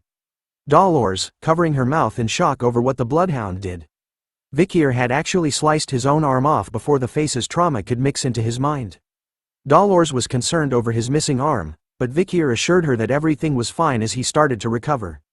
He shows off his freshly healed arm, telling Dantalian that even though he was hunting a demon, he was not your average human. Looking at what Vikir did, the demon started to understand why Andromalius had actually been defeated. Looking closely at the sword that Vikir was wielding against him, he could see that it was emitting demonic energy, which meant that it was Beelzebub. Adding on that Vikir had the aura of a graduator of the highest grade, Dantalian realizes that he was not going to be an easy opponent to fight head-on. So he smiles after thinking of another way to deal with Vikir and starts to morph his hand into something else once again. With his creepy hand, Dantalian starts to point it at the duo, but this time, instead of attacking Vikir like before, he aims his creepy finger at Dolores, shooting it at her at lightning speed. But something else was faster. Our boy. He steps in and manages to defend Dolores from the demon's surprised attack. But all of this was planned by him. He smiles, knowing that Night Hound would protect the saintus, and realizes that he was fighting with a weakness right beside him. As Vikir continues to defend and block the incoming attacks all aimed at Dolores, she tells him to not worry about her and continue his fight against the demon, but our boy couldn't do that. As he didn't want to lose the hero's pillar. After all, Dolores played an important part in the fight against the demons in his previous and future life. She couldn't fight back against Vikir's words, and continued to watch a fight that was so cruel and scary to her. She could see that the Night Bloodhound was fighting alone right now, and wonders if he was going to continue to fight alone in the future as well. Gripping her hands tightly together, Dolores knew that she needed to solidify her resolve, but she was so scared right now to the point that she couldn't stop shaking. But even with all those negative emotions, the girl was ready to jump in the fight and help the Night Bloodhound. Finally, holy light started to be casted once more, but before she could continue, A piece of Dantalian was tossed right in front of her, breaking her concentration as she looked at it. The pile of meat, containing pieces of eyes and mouth, started to speak to her, calling Dolores sister. The image of Quilty's face started to appear in her head once again as fear and horror overtook the saintus, breaking her courage that she took so long to gather before. Panic and fear was all she had right now, as she couldn't do anything anymore. Dantalian, on the other hand, was smiling in his fight against Vikir, calling it too easy as his arms changed into tentacles covered with ghostly faces. The demon knew that having one person transplanted into another body was already painful enough, but he couldn't help but wonder what would happen to a human when hundreds of humans are transplanted into one body. The tentacles filled with the souls and memories of the victims the demon had killed started to make their way towards Vikir, who braces himself for the upcoming carnage. Even in the face of millions of enemies, Vikir simply tells Dantalian that he was going to cut them all down. Just like he said, Vikir started to slice and dice the tentacles that were near him, cutting them down endlessly without even stopping to catch his breath. The demon was impressed by the feat that he was accomplishing, but mocks the Night Hound, wondering if he was going to cut thousands of faces up. Ignoring the demon's taunts, Vikir continued to do what he does best. Slicing and dicing the endless waves of faces that were coming to kill him. But as he cuts through the attacks, something catches his eyes in the midst of the battle. Amongst the faces that he had cut, one of them looked familiar to our boy. A face that we had recently been introduced to. Memories started to flash in Vikir's mind, recalling the time that he had spent with a precious young orphan during his volunteer days. Thinking of that face in his memories, it matches the face he had just slain. This was one of the rare moments where Vikir was fearful of something, as he slowly realizes that the face belonged to Perry. Because of that single moment of lapsed judgment, Vikir stopped attacking and was slowly consumed by the endless horde of faces. The light of the Night Bloodhound was soon covered by the deadly faces of Dantalian. We begin this chapter after Vikir had lost concentration in the battle. After seeing that Perry had been absorbed by the elite demon Dantalian, our boy ended up being absorbed too. We now see him alone, in a place different from where the battle took place. Even in the endless darkness and being alone, Vikir's face was not filled with despair or fear but a confident look to ensure that the demon will die by his hand.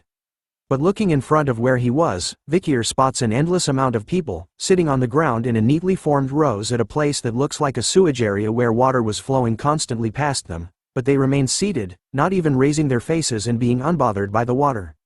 Looking closely at his current situation, Vikir recalled that he had been swallowed up by Dantalian's skill, making him believe that his current whereabouts was somewhere inside of the skill Dantalian had cast on him moments before. Seeing the endless rows of people sitting on the ground, Vikir grew nervous as a sweat drop appeared on the side of his face, thinking that these people were the ones that had been eaten up by Dantalian. As he continued to look at them, a sudden wave of pain started to surge in his body, forming veins that could be seen clearly on his face. The purple mist started from his legs as he remained submerged in the waters of the sewage. The mist was not stopping at all as it continued to spread around his body. The waters of the area started to flow even more fiercely, as Vikir recognized the feeling he was having. It was the same disgusting feeling that he had gotten when Dantalian's face was pieced together on his wrist like before. He knew exactly what the purple mist represented. It was the traumas of the people in front of him. All of their traumas were now flooding into his body. A young boy sat in the front of the rows, his face clearly missing as a small voice was heard, begging for something to stop as it was hurting him. Hearing those pleas, Vikir places his own hand on the young boy's head, as a way to comfort him, kneeling down even though their traumas were flowing into him endlessly. As he comforted the boy, Vikir couldn't help but recall seeing Perry's face amongst the faces he had cut from before. So if the people that Dantalian had eaten were all here, then amongst these endless rows of humans that were eaten, Perry's body should be here as well. The people sitting on the ground continued to voice out their pain, saying that they were scared and exhausted. Some wanted to die right away, others lost all hope to live anymore. All kinds of negative feelings were displayed by them, all in front of Dolores who stood before them. Seeing them and hearing what they were feeling, Dolores' knees became weak as she kneeled onto the ground, realizing that these were all the vindictive spirits who were eaten by the demon known as Dantalian. The moment she mentioned his name, the elite demon appeared right behind her, asking her how she thought about the situation before him and revealing that the people sitting in front of her were the collection of human souls that he had eaten so far. Dantalian finally appears in his true demonic form, a white form with green eyes with 4 tentacle-like ears appearing on the side of his face, with eyes and mouth split in half between them. He smiles widely and happily tells Dolores that he had been selective since he didn't want to eat ugly humans. Hearing the sounds of weeping and despair, the elite demon was instantly turned on, asking Dolores if their sounds were resonating in her heart as well. More information about the demon is revealed: risk rating with S+, unknown size, site of discovery was the Gate of the Fall, deep underground and in the snake's lair. The ninth corpse, natural enemy of humans and, being invulnerable and immortal, one of the 10 disasters. Dolores finally spoke out against the demon, asking him how he could commit such sins, even with the children from the orphanage. But the demon didn't see anything wrong with his actions, saying that there was no need to justify their reason for eating food. And proudly declares that he has no sins while looking for something in his jacket. He takes out a glowing holy piece of paper, the paper that exempts one from sins. The demon laughs and smiles while showing it off to Dolores, telling her that he was exempted from any sins since he had this paper. He couldn't help but laugh at the fact that a human idea in which sins can be sold in exchange for money was something that even demons couldn't dream of doing, giving Dantalian a sense of thrill. He continues to reveal that with the idea of using the orphanage as a supply and demand for his food, he simply raised the livestock and applied the supply and demand on the food. Proudly saying that if he had a sin, then it would be that he had learned a lot from the humans. The demon continues to mock Dolores, calling her a bad and wicked human as well. Whispering in her ear that she was just lucky to have been born with divinity, but the fact was, she was so weak on the inside, that she had become useless and a burden to those around her. Dantalian continues to taunt the saintus, mocking her that if it wasn't for her, then it would have been impossible to trap the Night Bloodhound in his underworld. It was all thanks to her, for being his Achilles heel. Seeing her current state, Dantalian was extremely pleased with himself, as it was always so thrilling for him to see the Satians speechless. His underground engulfs the negativity of the dead.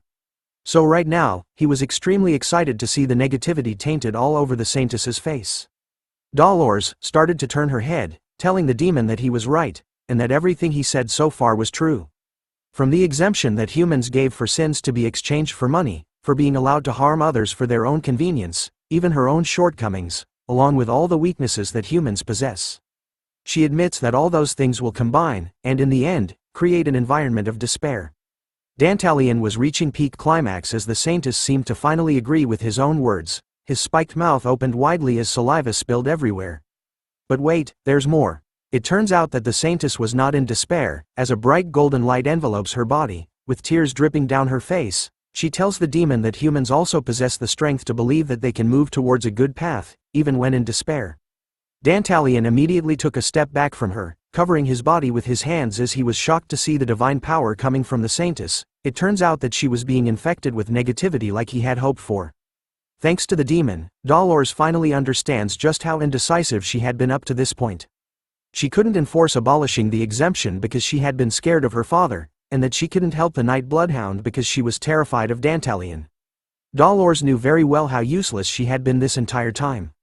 But then, a certain person once told her something. A flashback is seen where Dolores and Vikir were sitting on a wooden fence together. She asks him a question, about why did God choose a weak person like her to be the saintus. She knew that there were not many other people with strong faith, even if they weren't born with divine power, making her question God, why she was bestowed upon a title of saintus, a title that she felt she didn't deserve at all. God chose you because you're troubled and sorrowful, said Vicky in response to her problems. He continues to tell her that because the person this world needs only shines through when they reach the lowest and fiercest places. To everyone watching this video, never give up. The flashback ends, returning us back to the present where Dolores held her hands together in a prayer form. She couldn't let the Night Bloodhound, who fought fiercely against Dantalian alone, fight by himself anymore. So right now, at this very moment, Dolores needed to do what she could for him. Seeing the powerful divine power radiating from her, Dantalian started to panic over how the divine power would react to his own abilities. So he decides to fool her, telling the saintus the humans he had eaten so far can still live, but souls refined by divine power cannot. Even after hearing those words, Dolores closes her eyes and focuses on her power, no longer being swayed by the words of a demon. In the midst of her prayer, a small hand reaches out to her, holding her hands. Dolores opens her eyes and sees a young boy standing in front of him. Soon after, more little kids from the orphanage appeared behind the young boy. All of them were smiling and waving happily towards the saintus as they were covered in her divine power. Recognizing who these kids were, an endless wave of tears started to pour down from the saintus's eyes as she looked at them, apologizing to the children of the orphanage for not being able to save them.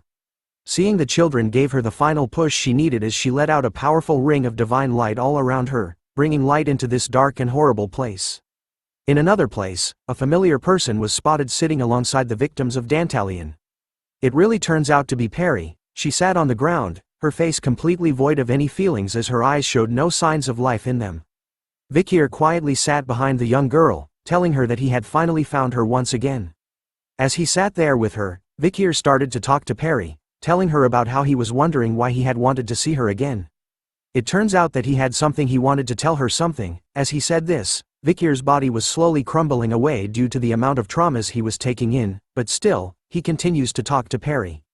He reveals to her that from now on, he was going to spend his remaining years taking revenge on demons, and that the reason why he had visited the orphanage was in order to hunt down Dantalian.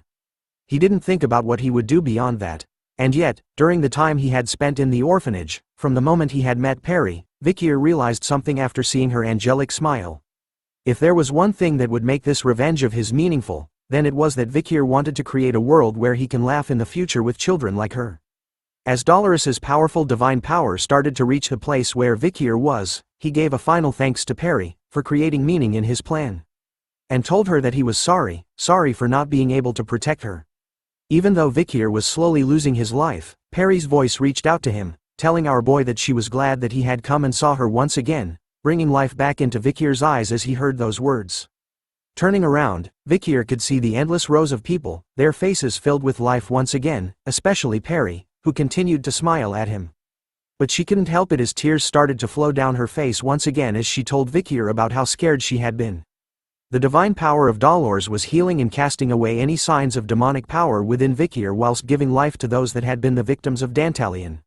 Wasting no time at all, Vikir immediately pulls Perry into his arms, giving her the biggest hug he could.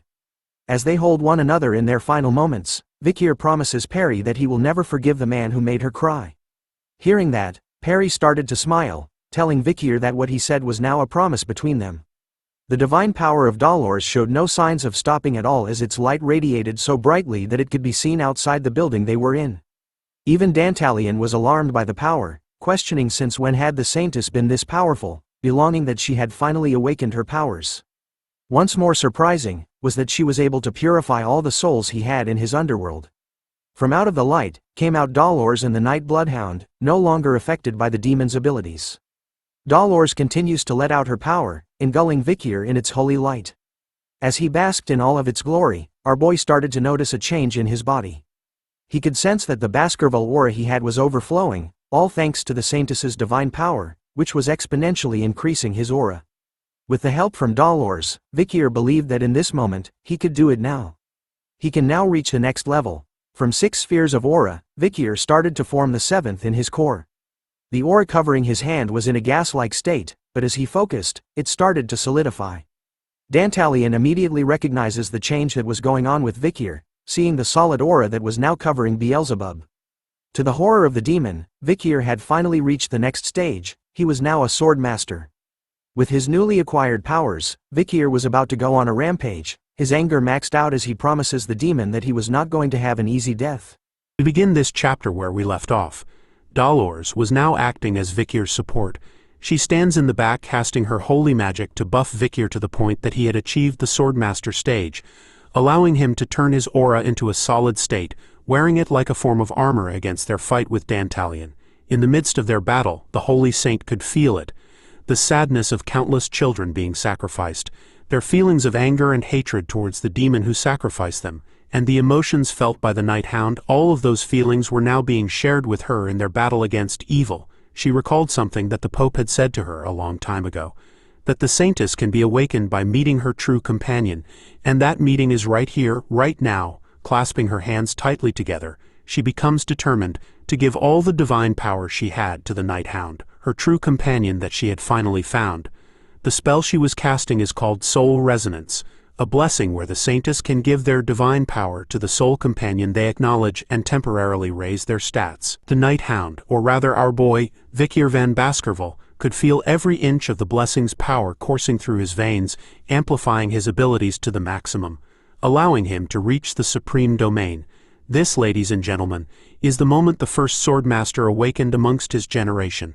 basking in all his glory. Dantalian was afraid. He couldn't believe with all his demonic eyes that he was witnessing the emergence of a swordmaster. Sweat began to drip down the demon's head, as he knew that amongst the humans there were only a select few who could reach the swordmaster's level. Even though he knew that Vikir formed a threat, Dantalian thought that he only needed to be careful around him, and that the ones he should fear the most would be the patriarchs of the noble families who should be swordmasters. He couldn't believe that the young child in front of him was able to meet the qualifications of a swordmaster.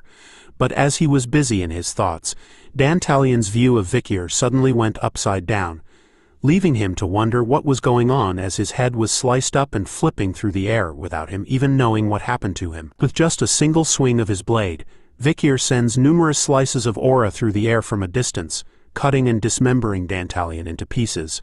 As his body flies everywhere, Vikir appears in an instant and stomps onto the demon's mouth, reminding him that the souls he had collected have disappeared after being purified, which means that the tricks he can use have disappeared since he was now faceless.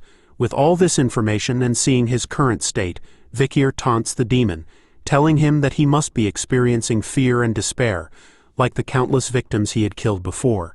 And that was true. Dantalian was in full panic mode. He didn't even notice Vikir's attacks anymore, and believed that this was where he was going to meet his end. In order to open the gate that connects to the demon realm, Dantalian was ordered to save up mana, which made him believe that he could conquer the human world soon.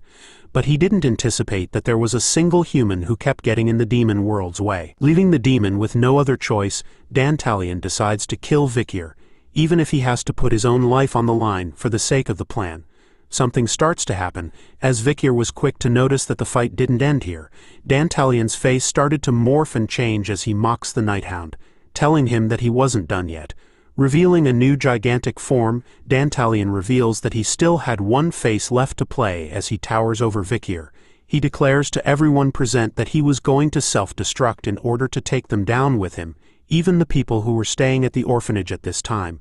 The demon was in serious mode as even Dolores could feel his dangerous aura pricking her skin from where she stood. Panic starts to set in her mind as she tells the Nighthound that they needed to do something quick in order to protect the area. In a calm manner, our boy simply tells the saintus to chill. Even in the face of a massive bomb, Vikir assures the saintus that there was nothing to worry about. The reason was because he was sure that he could reach it now. Before he had regressed, Vikir had yearned to reach the level he was at his entire life. Vikir believed that he could reach the sword that Hugo had shown him from before, where he ripped the sky in half with a single swing of his sword. Dantalian started to go off, shouting out to his fellow brothers that he hopes that they carry out the order for the fall of the human world. But before the big explosion, a distortion happens. Vikir has done it. He unleashes the strongest strike that he knows now, cutting the demon bomb right in half in a single swing. But the attack doesn't end there. Vikir's strike could be seen from outside the building. A red streak of light appears in the middle of the night, exploding in the sky. Every volunteer in the orphanage could feel the tremors of Vikir's strike. PG woke up, all confused about the earthquake they were experiencing right now. We turn back to the saintus, who believes in what the Nighthound had told her. She remained calm up to the point she opened her eyes. What she saw left her in awe, leaving her weak in the knees as she collapsed onto the ground. Vikir had done it. He was able to follow in Hugo's step. Instead of a big fat demon bomb, what remained was an open view to the night sky after the clouds had been forcibly split apart. Sinclair gazes out the window of their lodging, her face struck with awe as well as she witnesses the beautiful night sky, wondering what it was, remaining unaware that this was all because of one man's skill. That night, the incident at the Indulgentia orphanage engulfed the imperial capital in fear. Another terror attack had struck the Quo Vadis family's orphanage. Just like the previous incident, the Nighthound was identified as the culprit, and the crowds started to gather at the scene of the crime. Bianca couldn't believe that the Nighthound was where they were as she looked at the crowd forming. Sinclair finds it scary, as a terror attack happened at exactly where they were staying. PG couldn't believe that all that happened on their last day, while Tudor calls it a shame, as he thought that he missed his chance to catch the Nighthound in order to prove his qualification to be a great hero. Sancho was surprised over the fact that he heard that there were no casualties, which was unusual to him. PG reminded Sancho that the headmaster, Sir Quilty, had gone missing since yesterday, along with all of his bodyguards. This meant that they might have been fallen victims of the Nighthound's terror attack. Looking at Dolores as she walks past them, the group of student volunteers believe that she must be very distressed over this news. Pietro was accompanying Dolores as they made their way through the orphanage together. He was struggling over the news he heard from her, about the fact that Quilty, someone he thought just had uncomfortable traits, was actually a demon in disguise, added on the fact that the Night Hound was actually the person who resolved the situation, and not the one that caused it. Pietro finds that ambushing a branch of their family was unforgivable, but he found it personally refreshing that he had cut off a rotten section of their family. But he knew that even if this was the truth, he wasn't sure that the public would accept it. Having been silent during their entire time together, Dolores decides to make a move, walking past Pietro and telling him sorry for what was going to happen from now on. She stood in front of the news reporters, thanking them for being here, and asking them to listen closely to what she has to say next. The news reporters were surprised to see her in front of them, spreading the news that the saintus had something to say about the incident. As more of them begin to gather in front of her, Dolores starts to take out a book she had hidden in her clothes. A memory surfaces from the night of the battle. Vikir could be seen handing her a book, telling Dolores that it contains the truth about the Quo Vadis family, and that she should be the one to decide what to do with it. Wasting no time at all, Dolores starts to read out loud about what was inside the book from day 0 of month 0, the sales log of the exemptions and indulgences, the addresser Quilty Lune Indulgentia, the consignee Cardinal Humbert Lune Quo Vadis. Viscount Vecoin murdered his parents due to them wanting to donate all of their assets instead of passing them down. He took their assets after disguising their deaths as accidents. All of his sins were forgiven after paying 1.5 billion gold in cash. She goes further, talking about Baron Lasso, how he murdered his maid after doing wicked things to her, then burying her in the sewer. All of his sins were forgiven after paying 200 million gold in cash. Sir Fig, he murdered his partner in order to monopolize their investments. His sins were forgiven after paying 800 million gold in cash. After shouting out the sins of the donors, the news reports were alarmed to hear this. They couldn't believe that the church would sell exemptions to demons like them, but some of them didn't believe what Dolores said, thinking that Cardinal Humbert wasn't the type of person to do such wicked things. Hearing the mixed reactions from them, Dolores continues to read out loud the sins the people have committed and paid to be free of them. Next up is Count Azel, who had evaded approximately 100 billion gold of taxes, and was free of his sins after paying 300 million gold in cash. Dolores continued to read each and every one of the entries in the book she was holding, no longer stopping even if she was scared of her father, because she wanted to be someone that a certain person wouldn't be ashamed of. Dolores further declares to everyone that she personally believes that the buying and selling of sins with money should be considered blasphemy against God. She continues to swear that such brutalities will no longer occur in the Quo Vadis family. Far away from her, Vikir was seen sitting at the same place where he used to spend time with Perry. Even from here, he could hear what Dolores was saying clearly. Gazing into the afternoon sky, Vikir realized that even after he had regressed, her righteous heart still hasn't changed one bit. After the battle with Dantalian, Vikir knew that there were only 9 elite corpses left. Even after defeating one of them, Vikir had a hint of sadness in his eyes as he looked down, slowly rubbing the seat with his hand and swearing out loud that at the end of his journey in this life he was going to create a future where children like Perry could live and laugh with all the joy in the world in their hearts. As he left the place where he had spent time with her, a cross was seen with Perry's name tag and the flower wreath she had made for Vikir laid there neatly, a reminder that a young beautiful girl called Perry had existed in this world, and that he hoped that she could finally laugh peacefully. After the sad but happy ending with the previous chapter, we begin this one at a familiar place back in the academy. We turn to the professor's laboratory, under Mr. Banshee Morgue, where a familiar voice could be heard, asking about why the article she wrote isn't in the papers. Dolores appears, wearing her school uniform, her face angered as she questions someone. She tells them that she had only written the truth, and only the truth, and yet the article that only criticizes the Night Bloodhound gets put on the paper instead. It turns out that Mr. Banshee Morgue was the one she was arguing against, or as I would like to call him, Professor Snape. Hearing her concerns, he simply questions the saintus if she was really asking because she didn't know the true reason why her article couldn't be placed in the papers. He takes it out on the table and points out to her that what she wrote was particularly aggressive against a certain organization. Hence, the Academy chooses to be politically neutral. The article was written with the words, "Are the Night Bloodhound attacks truly unwarranted? The darkness behind the holy Quo Vadis household." She shouts back at the Harry Potter character imposter, telling him that she had simply written the truth as it was. But Professor Snape shakes his head, reminding her about how her own father, Cardinal Humbert, had denied all these accusations, and that the leaders who are on the exemption list also claimed that all of these facts she wrote about them were false. Feeling trapped by his words, the saintus tries to argue that she had the records from the exemption lists that the Night Bloodhound had given to her previously, but all the professor could see was a list whose source hasn't been verified, so they didn't know if it was truly real. Hearing the way he kept trying to knock her down, Dolores finally questions Professor Snape about why he supports the Quo Vadis family so much, even asking him if there was someone else pressuring him to do so. Her words seemed to hit the target as the professor fell into a deep silence. His eyes were lost as he thought about her words deeply. Pausing from his seat, Professor Snape reveals that there was no need to lie to her anymore, and reveals that he had been asked to set the focus of the recent paper on highlighting the terrible actions of the Night Bloodhound. Even the headmaster of the academy was quite baffled by this request. Dolores couldn't understand it, asking the professor if her father, Cardinal Humbert, was really that powerful, that he could even give the headmaster enough trouble to be bothered by it. Professor Snape smirks at that thought, telling her if it was just her father, then he himself would be enough to stop him. A sense of dread overcame Dolores, as she understood what Professor Snape meant by his words. She knew that there was only one person who outranks Cardinal Humbert in the Quo Vadis family, and that was the Pope, the ultimate leader of the Church and the person closest to God. Thinking about it, she knew that even if all others were to fall into darkness, the Pope alone would remain pure of heart and righteous. But there have been rumors going around that say that the Pope's judgment has been clouded as a result of his age, which might allow Cardinal Humbert to use it to his advantage, controlling him to do what he wants instead.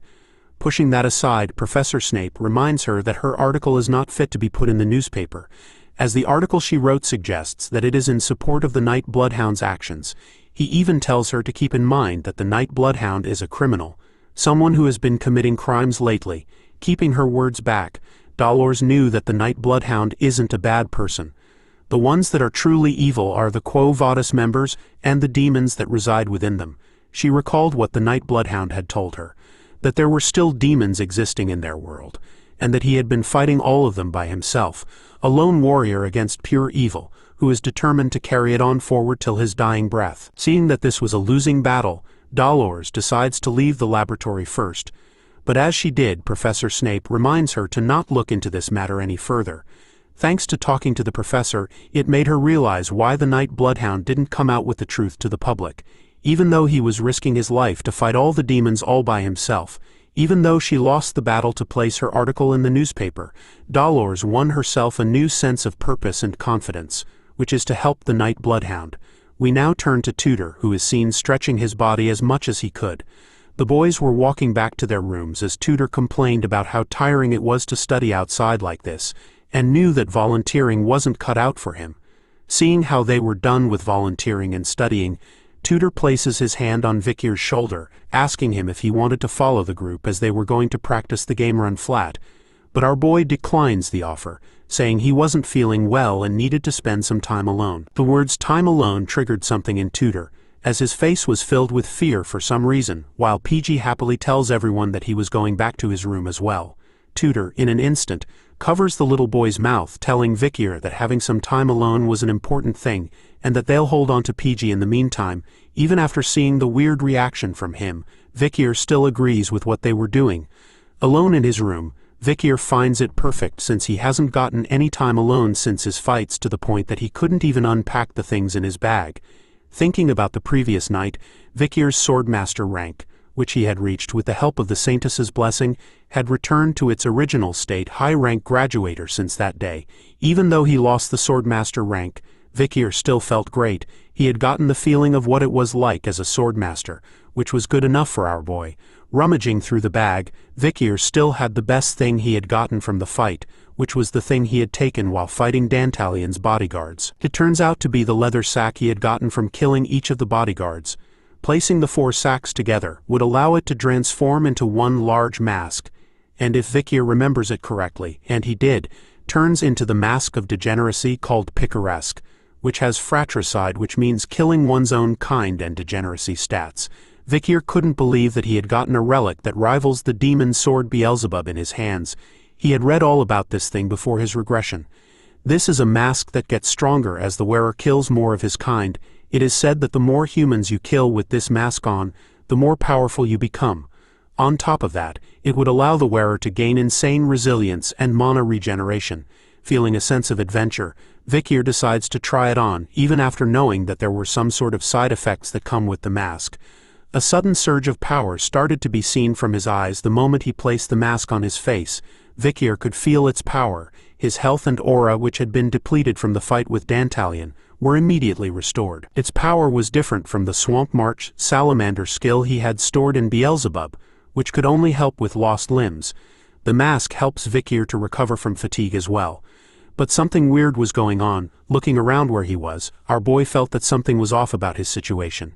Taking a look at the table and bag from before, he started to wonder why everything in his eyes started to look bigger. Not only that, everything he sees so far is in white and black, no colors. Instead of words coming out from his mouth, a small and cute woof noise came out of a little puppy who was seen where Vikir was sitting last time. Our boy realized it. He had turned into a dog and guessed that this was the side effect from the mask. I mean, it makes sense.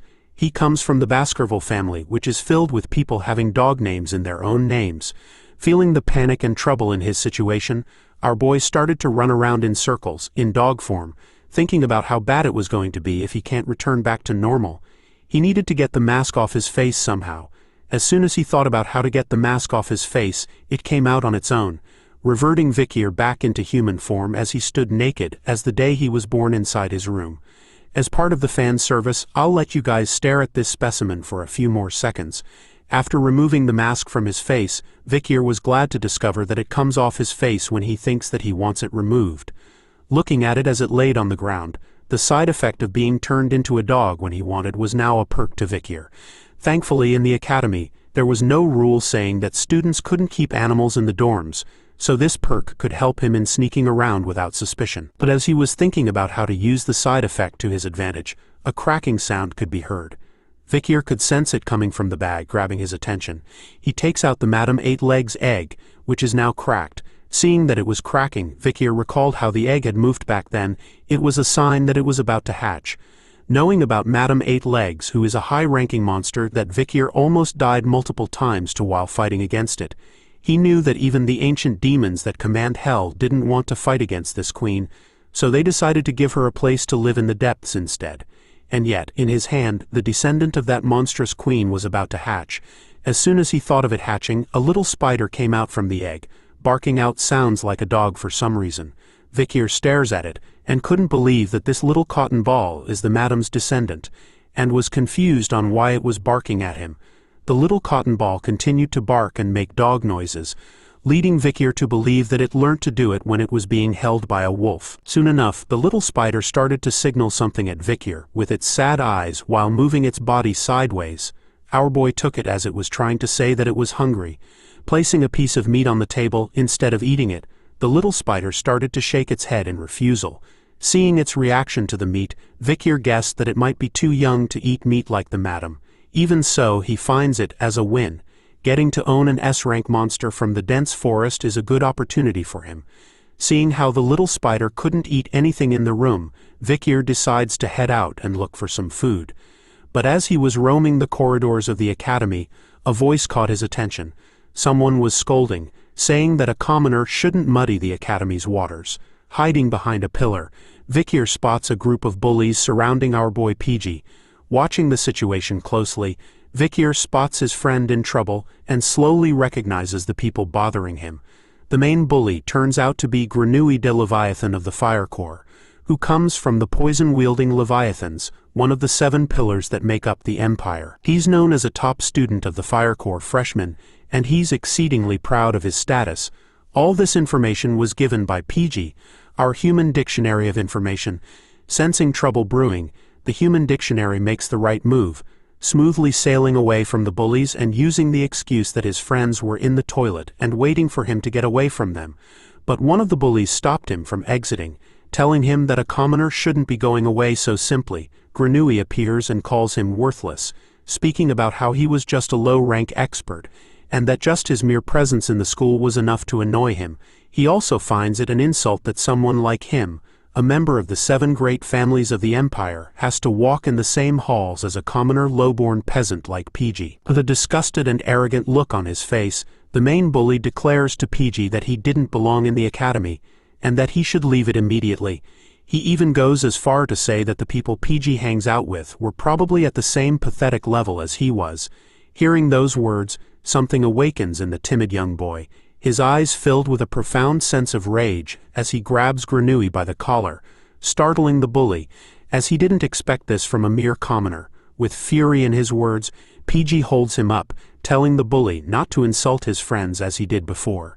Feeling more annoyed than ever, Granui wonders what PG was going to do about them, and turns to the others, ordering them to make a mess of our boy. Immediately taking on the orders, one of the bullies goes straight for a punch to PG's face, who could only close his eyes as the incoming fist was coming for him.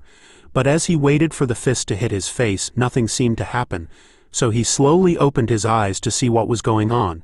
Tudor had appeared in front of him, holding the bully's fist in one of his hands while asking PG if he was all right. Soon enough, a muscular hand filled with veins appears and grabs the top of the other bully, who could feel it, as a sweat drop appears on the side of his face. Sancho appears as well, with red glowing demonic eyes. He grips the head of the bully tightly, causing him to scream in pain while telling them that if they wanted a fight, then they had chosen the wrong person. PG couldn't believe that Tudor and Sancho were here to save him, and after turning around, he could see that even Vikir had appeared to help him out. Granui was annoyed to see Tudor La Mancha Don Quixote intervening in his plans as the bullies were regrouping themselves. Tudor, Sancho and Vikir had gathered onto PG's side as well. They found it weird that their little boy was taking too long, and didn't expect to find him in this situation. All 3 of the Gigachads were now officially pissed off, knowing that there was someone in the academy that dared to lay their hands on their start off this chapter with an intense staring match between the 2 groups. Group 1 is filled with main character aura, while the other group is filled with random NPC aura. Granui looks at them with a smirk on his face, telling Tudor that after seeing who he hangs around with, he clearly understands his standards now. He adds on that he knows Tudor's worth by simply looking at his commoner friends that surrounds him. The blonde hero reminds the bully that in the academy, nobles and commoners were not differentiated, meaning that all students who enter the school are to be treated equally, regardless of their backgrounds. But Granui brushes that fact away, telling Tudor that he can't do anything about it, especially since he couldn't do anything during the Nighthound incident. Throwing that in, struck a chord with the blonde hero as he tried to justify that he was sleeping during that time. Granui could only laugh about that, telling Tudor that losers always come up with some sort of excuse, releasing gas from his body as his friends put on gas masks on their faces. Granui proudly claims that if he was there during the incident, then he would have been able to catch the Nighthound. The group are alarmed to see an endless amount of gas coming towards them from the bully's side. Tudor tries to cover himself from the gas using his arm, asking Granui if he intends on showing off his skills inside the school. While the hero was panicking, Vikir stood calmly at the back, smelling the gas and thinking that it was some sort of paralytic. Even the little cotton ball, a descendant of Madame Eight Legs, started to sniff the air, following Vikir's actions and breathing in the toxic gas. Granui calls him Little Action, something cute, indicating to Tudor that this threat was simply to show him a difference in their strengths. Seeing the reaction of Tudor's group, the bully starts to mock them, telling them to fall into despair after feeling the gap between their strengths. After all, in his eyes they were ignorant fools. But as he was saying those words, the little cotton ball opened wide, and within seconds, without Vikir understanding what was going on, the gas that was spread all around them started to be sucked into the little madam, as though it was a vacuum cleaner. Vikir looks at baby madam, shocked by the speed of how she was absorbing the poison fog. He starts to think that she likes to eat poison as food, and as soon as she is done sucking in the poison fog, Vikir quickly covers her to hide her from everyone present. After opening his eyes, Tudor was confused by what was going on, as the poison fog was no longer present around them. Seeing that nothing else was happening, Tudor realized that they were scared for no reason, and believed that Granui still possessed a tiny bit of logic in his small brain, recalling his attack before anything worse happens. But even the group of bullies were confused by what was going on, as they didn't expect Granui to stop in his attacks. Granui, after seeing what happened, was the most shocked by the current situation. Staring at Vikir, who for some reason is leaking poisonous gas from inside his shirt, thanks to baby Madam, Granui believed that he had seen the fog suck towards Vikir just now, but thought that he had seen it wrongly. Instead of fighting against Tutor's belief, Granui acts along with it, declaring to him smugly that he had bestowed upon them a generosity that was deeper than the abyss, and that using poison on the Ice Corp's idiots, whose brains are made of muscles, was a waste. Taking the fight to the bully this time, Tutor walks towards him, calling out Granui for how he kept looking down on them this entire time. In a menacing tone, the blonde hero threatens the bully, asking him with a death stare if he wanted to have a go between them. He marens them about the team event that was in the upcoming midterms, and declares that the team with the lower score will run around the academy naked. Hearing that, Granui easily agrees with the bet. He turns away, all smug, and accepts Tutor's proposal, as he couldn't wait to see them all become the laughing stock of the academy, something fun to watch. After the bullies had left them, PG went up to Tutor, apologizing to him for getting into this mess and taking the blame for it. But to Tutor it was all good, since he personally wanted to crush Granui's ego for once in his life. Even after hearing that, PG started to cry. He believes that he wouldn't be of any help to them for the bet, since he only saw himself as a low-rank expert. The blonde hero places his hand on the little man's shoulder, assuring him that it was fine, since he was smart, and along with his ability to observe is amazing. As the group headed off to where they were going, Tutor explains to them that the midterm team event requires a 4-man team, so Sancho and him will take the front, while PG will be located at the Spirit Tower in the middle. And as for our boy Vikir, who showcased his excellent skills in using the bow and arrow, will be taking up the vanguard. With their positions and skills, Tutor was sure that they would get a high score, and since it was them, there was no way they could lose to Granui's group. Hearing that gave PG a new sense of confidence as he agrees completely with Tutor's plan on winning the midterm event. But his sense of confidence was cut short as Vikir raises his hand in the background, revealing to the group that he had already formed a team with someone else, and would pass off the chance to be with them in the midterm event. The entire group were shocked to hear this. So Vikir repeated the fact that he had already formed a team with someone else, and that he couldn't break it off as promises were important to him. All three of the boys were in complete shock over this shocking fact, while in their minds they were hoping that at least Vikir could read the room and understand their issue. But all of this was not clear at all to our boy, as he remained clueless over what they wanted from him. The scene then changes to showcase an arena. It was filled with students from all the branches in the academy. They were cheering loudly, screaming at the top of their lungs over what was going on. It turns out that Dolores's team had entered the stage, a celebrity amongst the students. As they cheered even louder upon her appearance, they screamed at her over how she looked amazing this year, and that she was the capital's pride.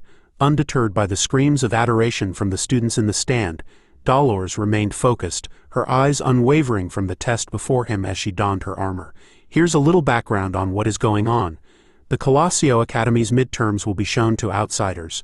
There are a total of 3 subjects in the midterms: a team test to evaluate defense, an individual test to evaluate offense, and a theory exam, painful for most students. In today's defense test, hologram magic is used to manifest a dungeon inside the arena. Teams will battle against dummy monsters that are veiled with dense earth golem hologram magic. As we see now, massive ant-like monsters were being created in the upcoming battle for the students to face off against. The blue symbol on the student bodies was a shield magic that veils the students' bodies, will receive a fixed amount of shocks, and will appear as a score on a board far away. The students will form parties of 4 and defend against a monster wave. Grades will be evaluated based on contribution and how long they endure. The hit points or HP given to students will decrease every time they are hit by a monster, and when their HP reaches 0, the test will automatically end. There are 3 rounds, each round being 20 minutes, and if they can hold out for 1 hour, they will receive full marks. The best grade for this term came from the 3rd years, as the crowd were amazed by the performance of Dolores' team in their match. The party of the school president, Dolores, held out for 58 minutes, unfortunately, but they obtained the best record among the 3rd years. PG started to write down his notes, informing the group that since the graduating 4th years aren't taking this exam, then Miss Dolores's party had set the best record for this midterm. He continues to talk about how normally the 3rd years reach the 3rd round and the 2nd years reach the 2nd round, and so he determines that if their group holds out for 20 minutes, then they will be at the top of their year. But Tutor cuts in, reminding him that 20 minutes wasn't something that they could be satisfied with. Tutor states that in order to crush Granui's ego, then they would need to at least get halfway through to the second round. As he said that, another student appears, telling Tutor that he would at least get that far, because with her in their team it wouldn't be a problem. It turns out that Bianca had joined the boy group as their archer. She confidently tells the boys to make sure that they tank well so that the monsters don't rush at her. As a thank you, she would then get all the monsters for them. Sensing the arrogant tone in her voice, Tutor reminds the archer that this was a team event, not a one princess and three slaves event, and with his naked body on the line, he wanted her to act appropriately, and with sincerity, Bianca tells him that she herself didn't want to see his naked body either, as her eyes will rot if that happens, so she urges him to do well during the event. Sancho cuts into the tense atmosphere, reminding them to fight the enemies in the arena and not each other. The two of them quickly stopped their fighting, annoyed at one another, while PG was thinking to himself that the two of them, Tutor and Bianca, surely don't get along. Staring at the sky above them, PG wonders why Vikir had to join a different group. As he was thinking of him, we turn to Vikir, who speaks out loud that he doesn't like to be the center of attention. He stands in a commander-like stance, telling the people before him that even though some stuff had happened that resulted in him getting some attention, he figured that it would be bad if he receives any more than this. So he tells the people to go crazy, to the point that he didn't have to do anything. Three familiar-looking people responded with the same words, "We will protect you with everything we have so you do not have to do anything, my liege." It turns out that the group Vikir had promised was the triplets of the Baskerville family. Once again, we'll call them High, Middle, and Low, from top to bottom as their names to make things easier. All three of the brothers were excited as this was their first mission from their liege, so all three of them knew that they needed to do well. Meanwhile, the original boy group were stunned to see who Vikir had teamed up with without them. As they were watching him, the bully makes his appearance again, calling Tutor a bastard while believing that he had ditched the commoner Vikir, and recruited Bianca from the Usher family, an obvious thing in order to win. But even after seeing the new team, Granui de Leviathan was still confident that it would be impossible for him to win against them. After all, he himself had recruited an ace on their team. Another familiar person makes her appearance, calling Granui as Gregru, and telling him to stop laughing so wickedly. The bully looks back and quietly corrects her, saying his name is Granui. He even tells her that she should be grateful that a commoner like her had been accepted into their group. Sinclair wasn't inclined to do so, but assured him that as their new team member she would do her best for their grades. But once again, she messes up in pronouncing Granui's name, making him angry as he corrects her once again.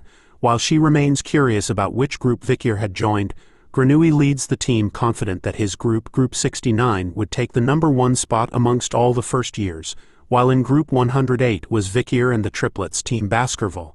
In Group 109 was the original boy group, with backup Bianca. Leading them was Tutor, hyped over the upcoming test. The midterms of the first years had begun. Thanks for watching the latest part from the voice of Manhwa. Subscribe for more content and don't forget to comment below what you want to see in the future. Like and share for more.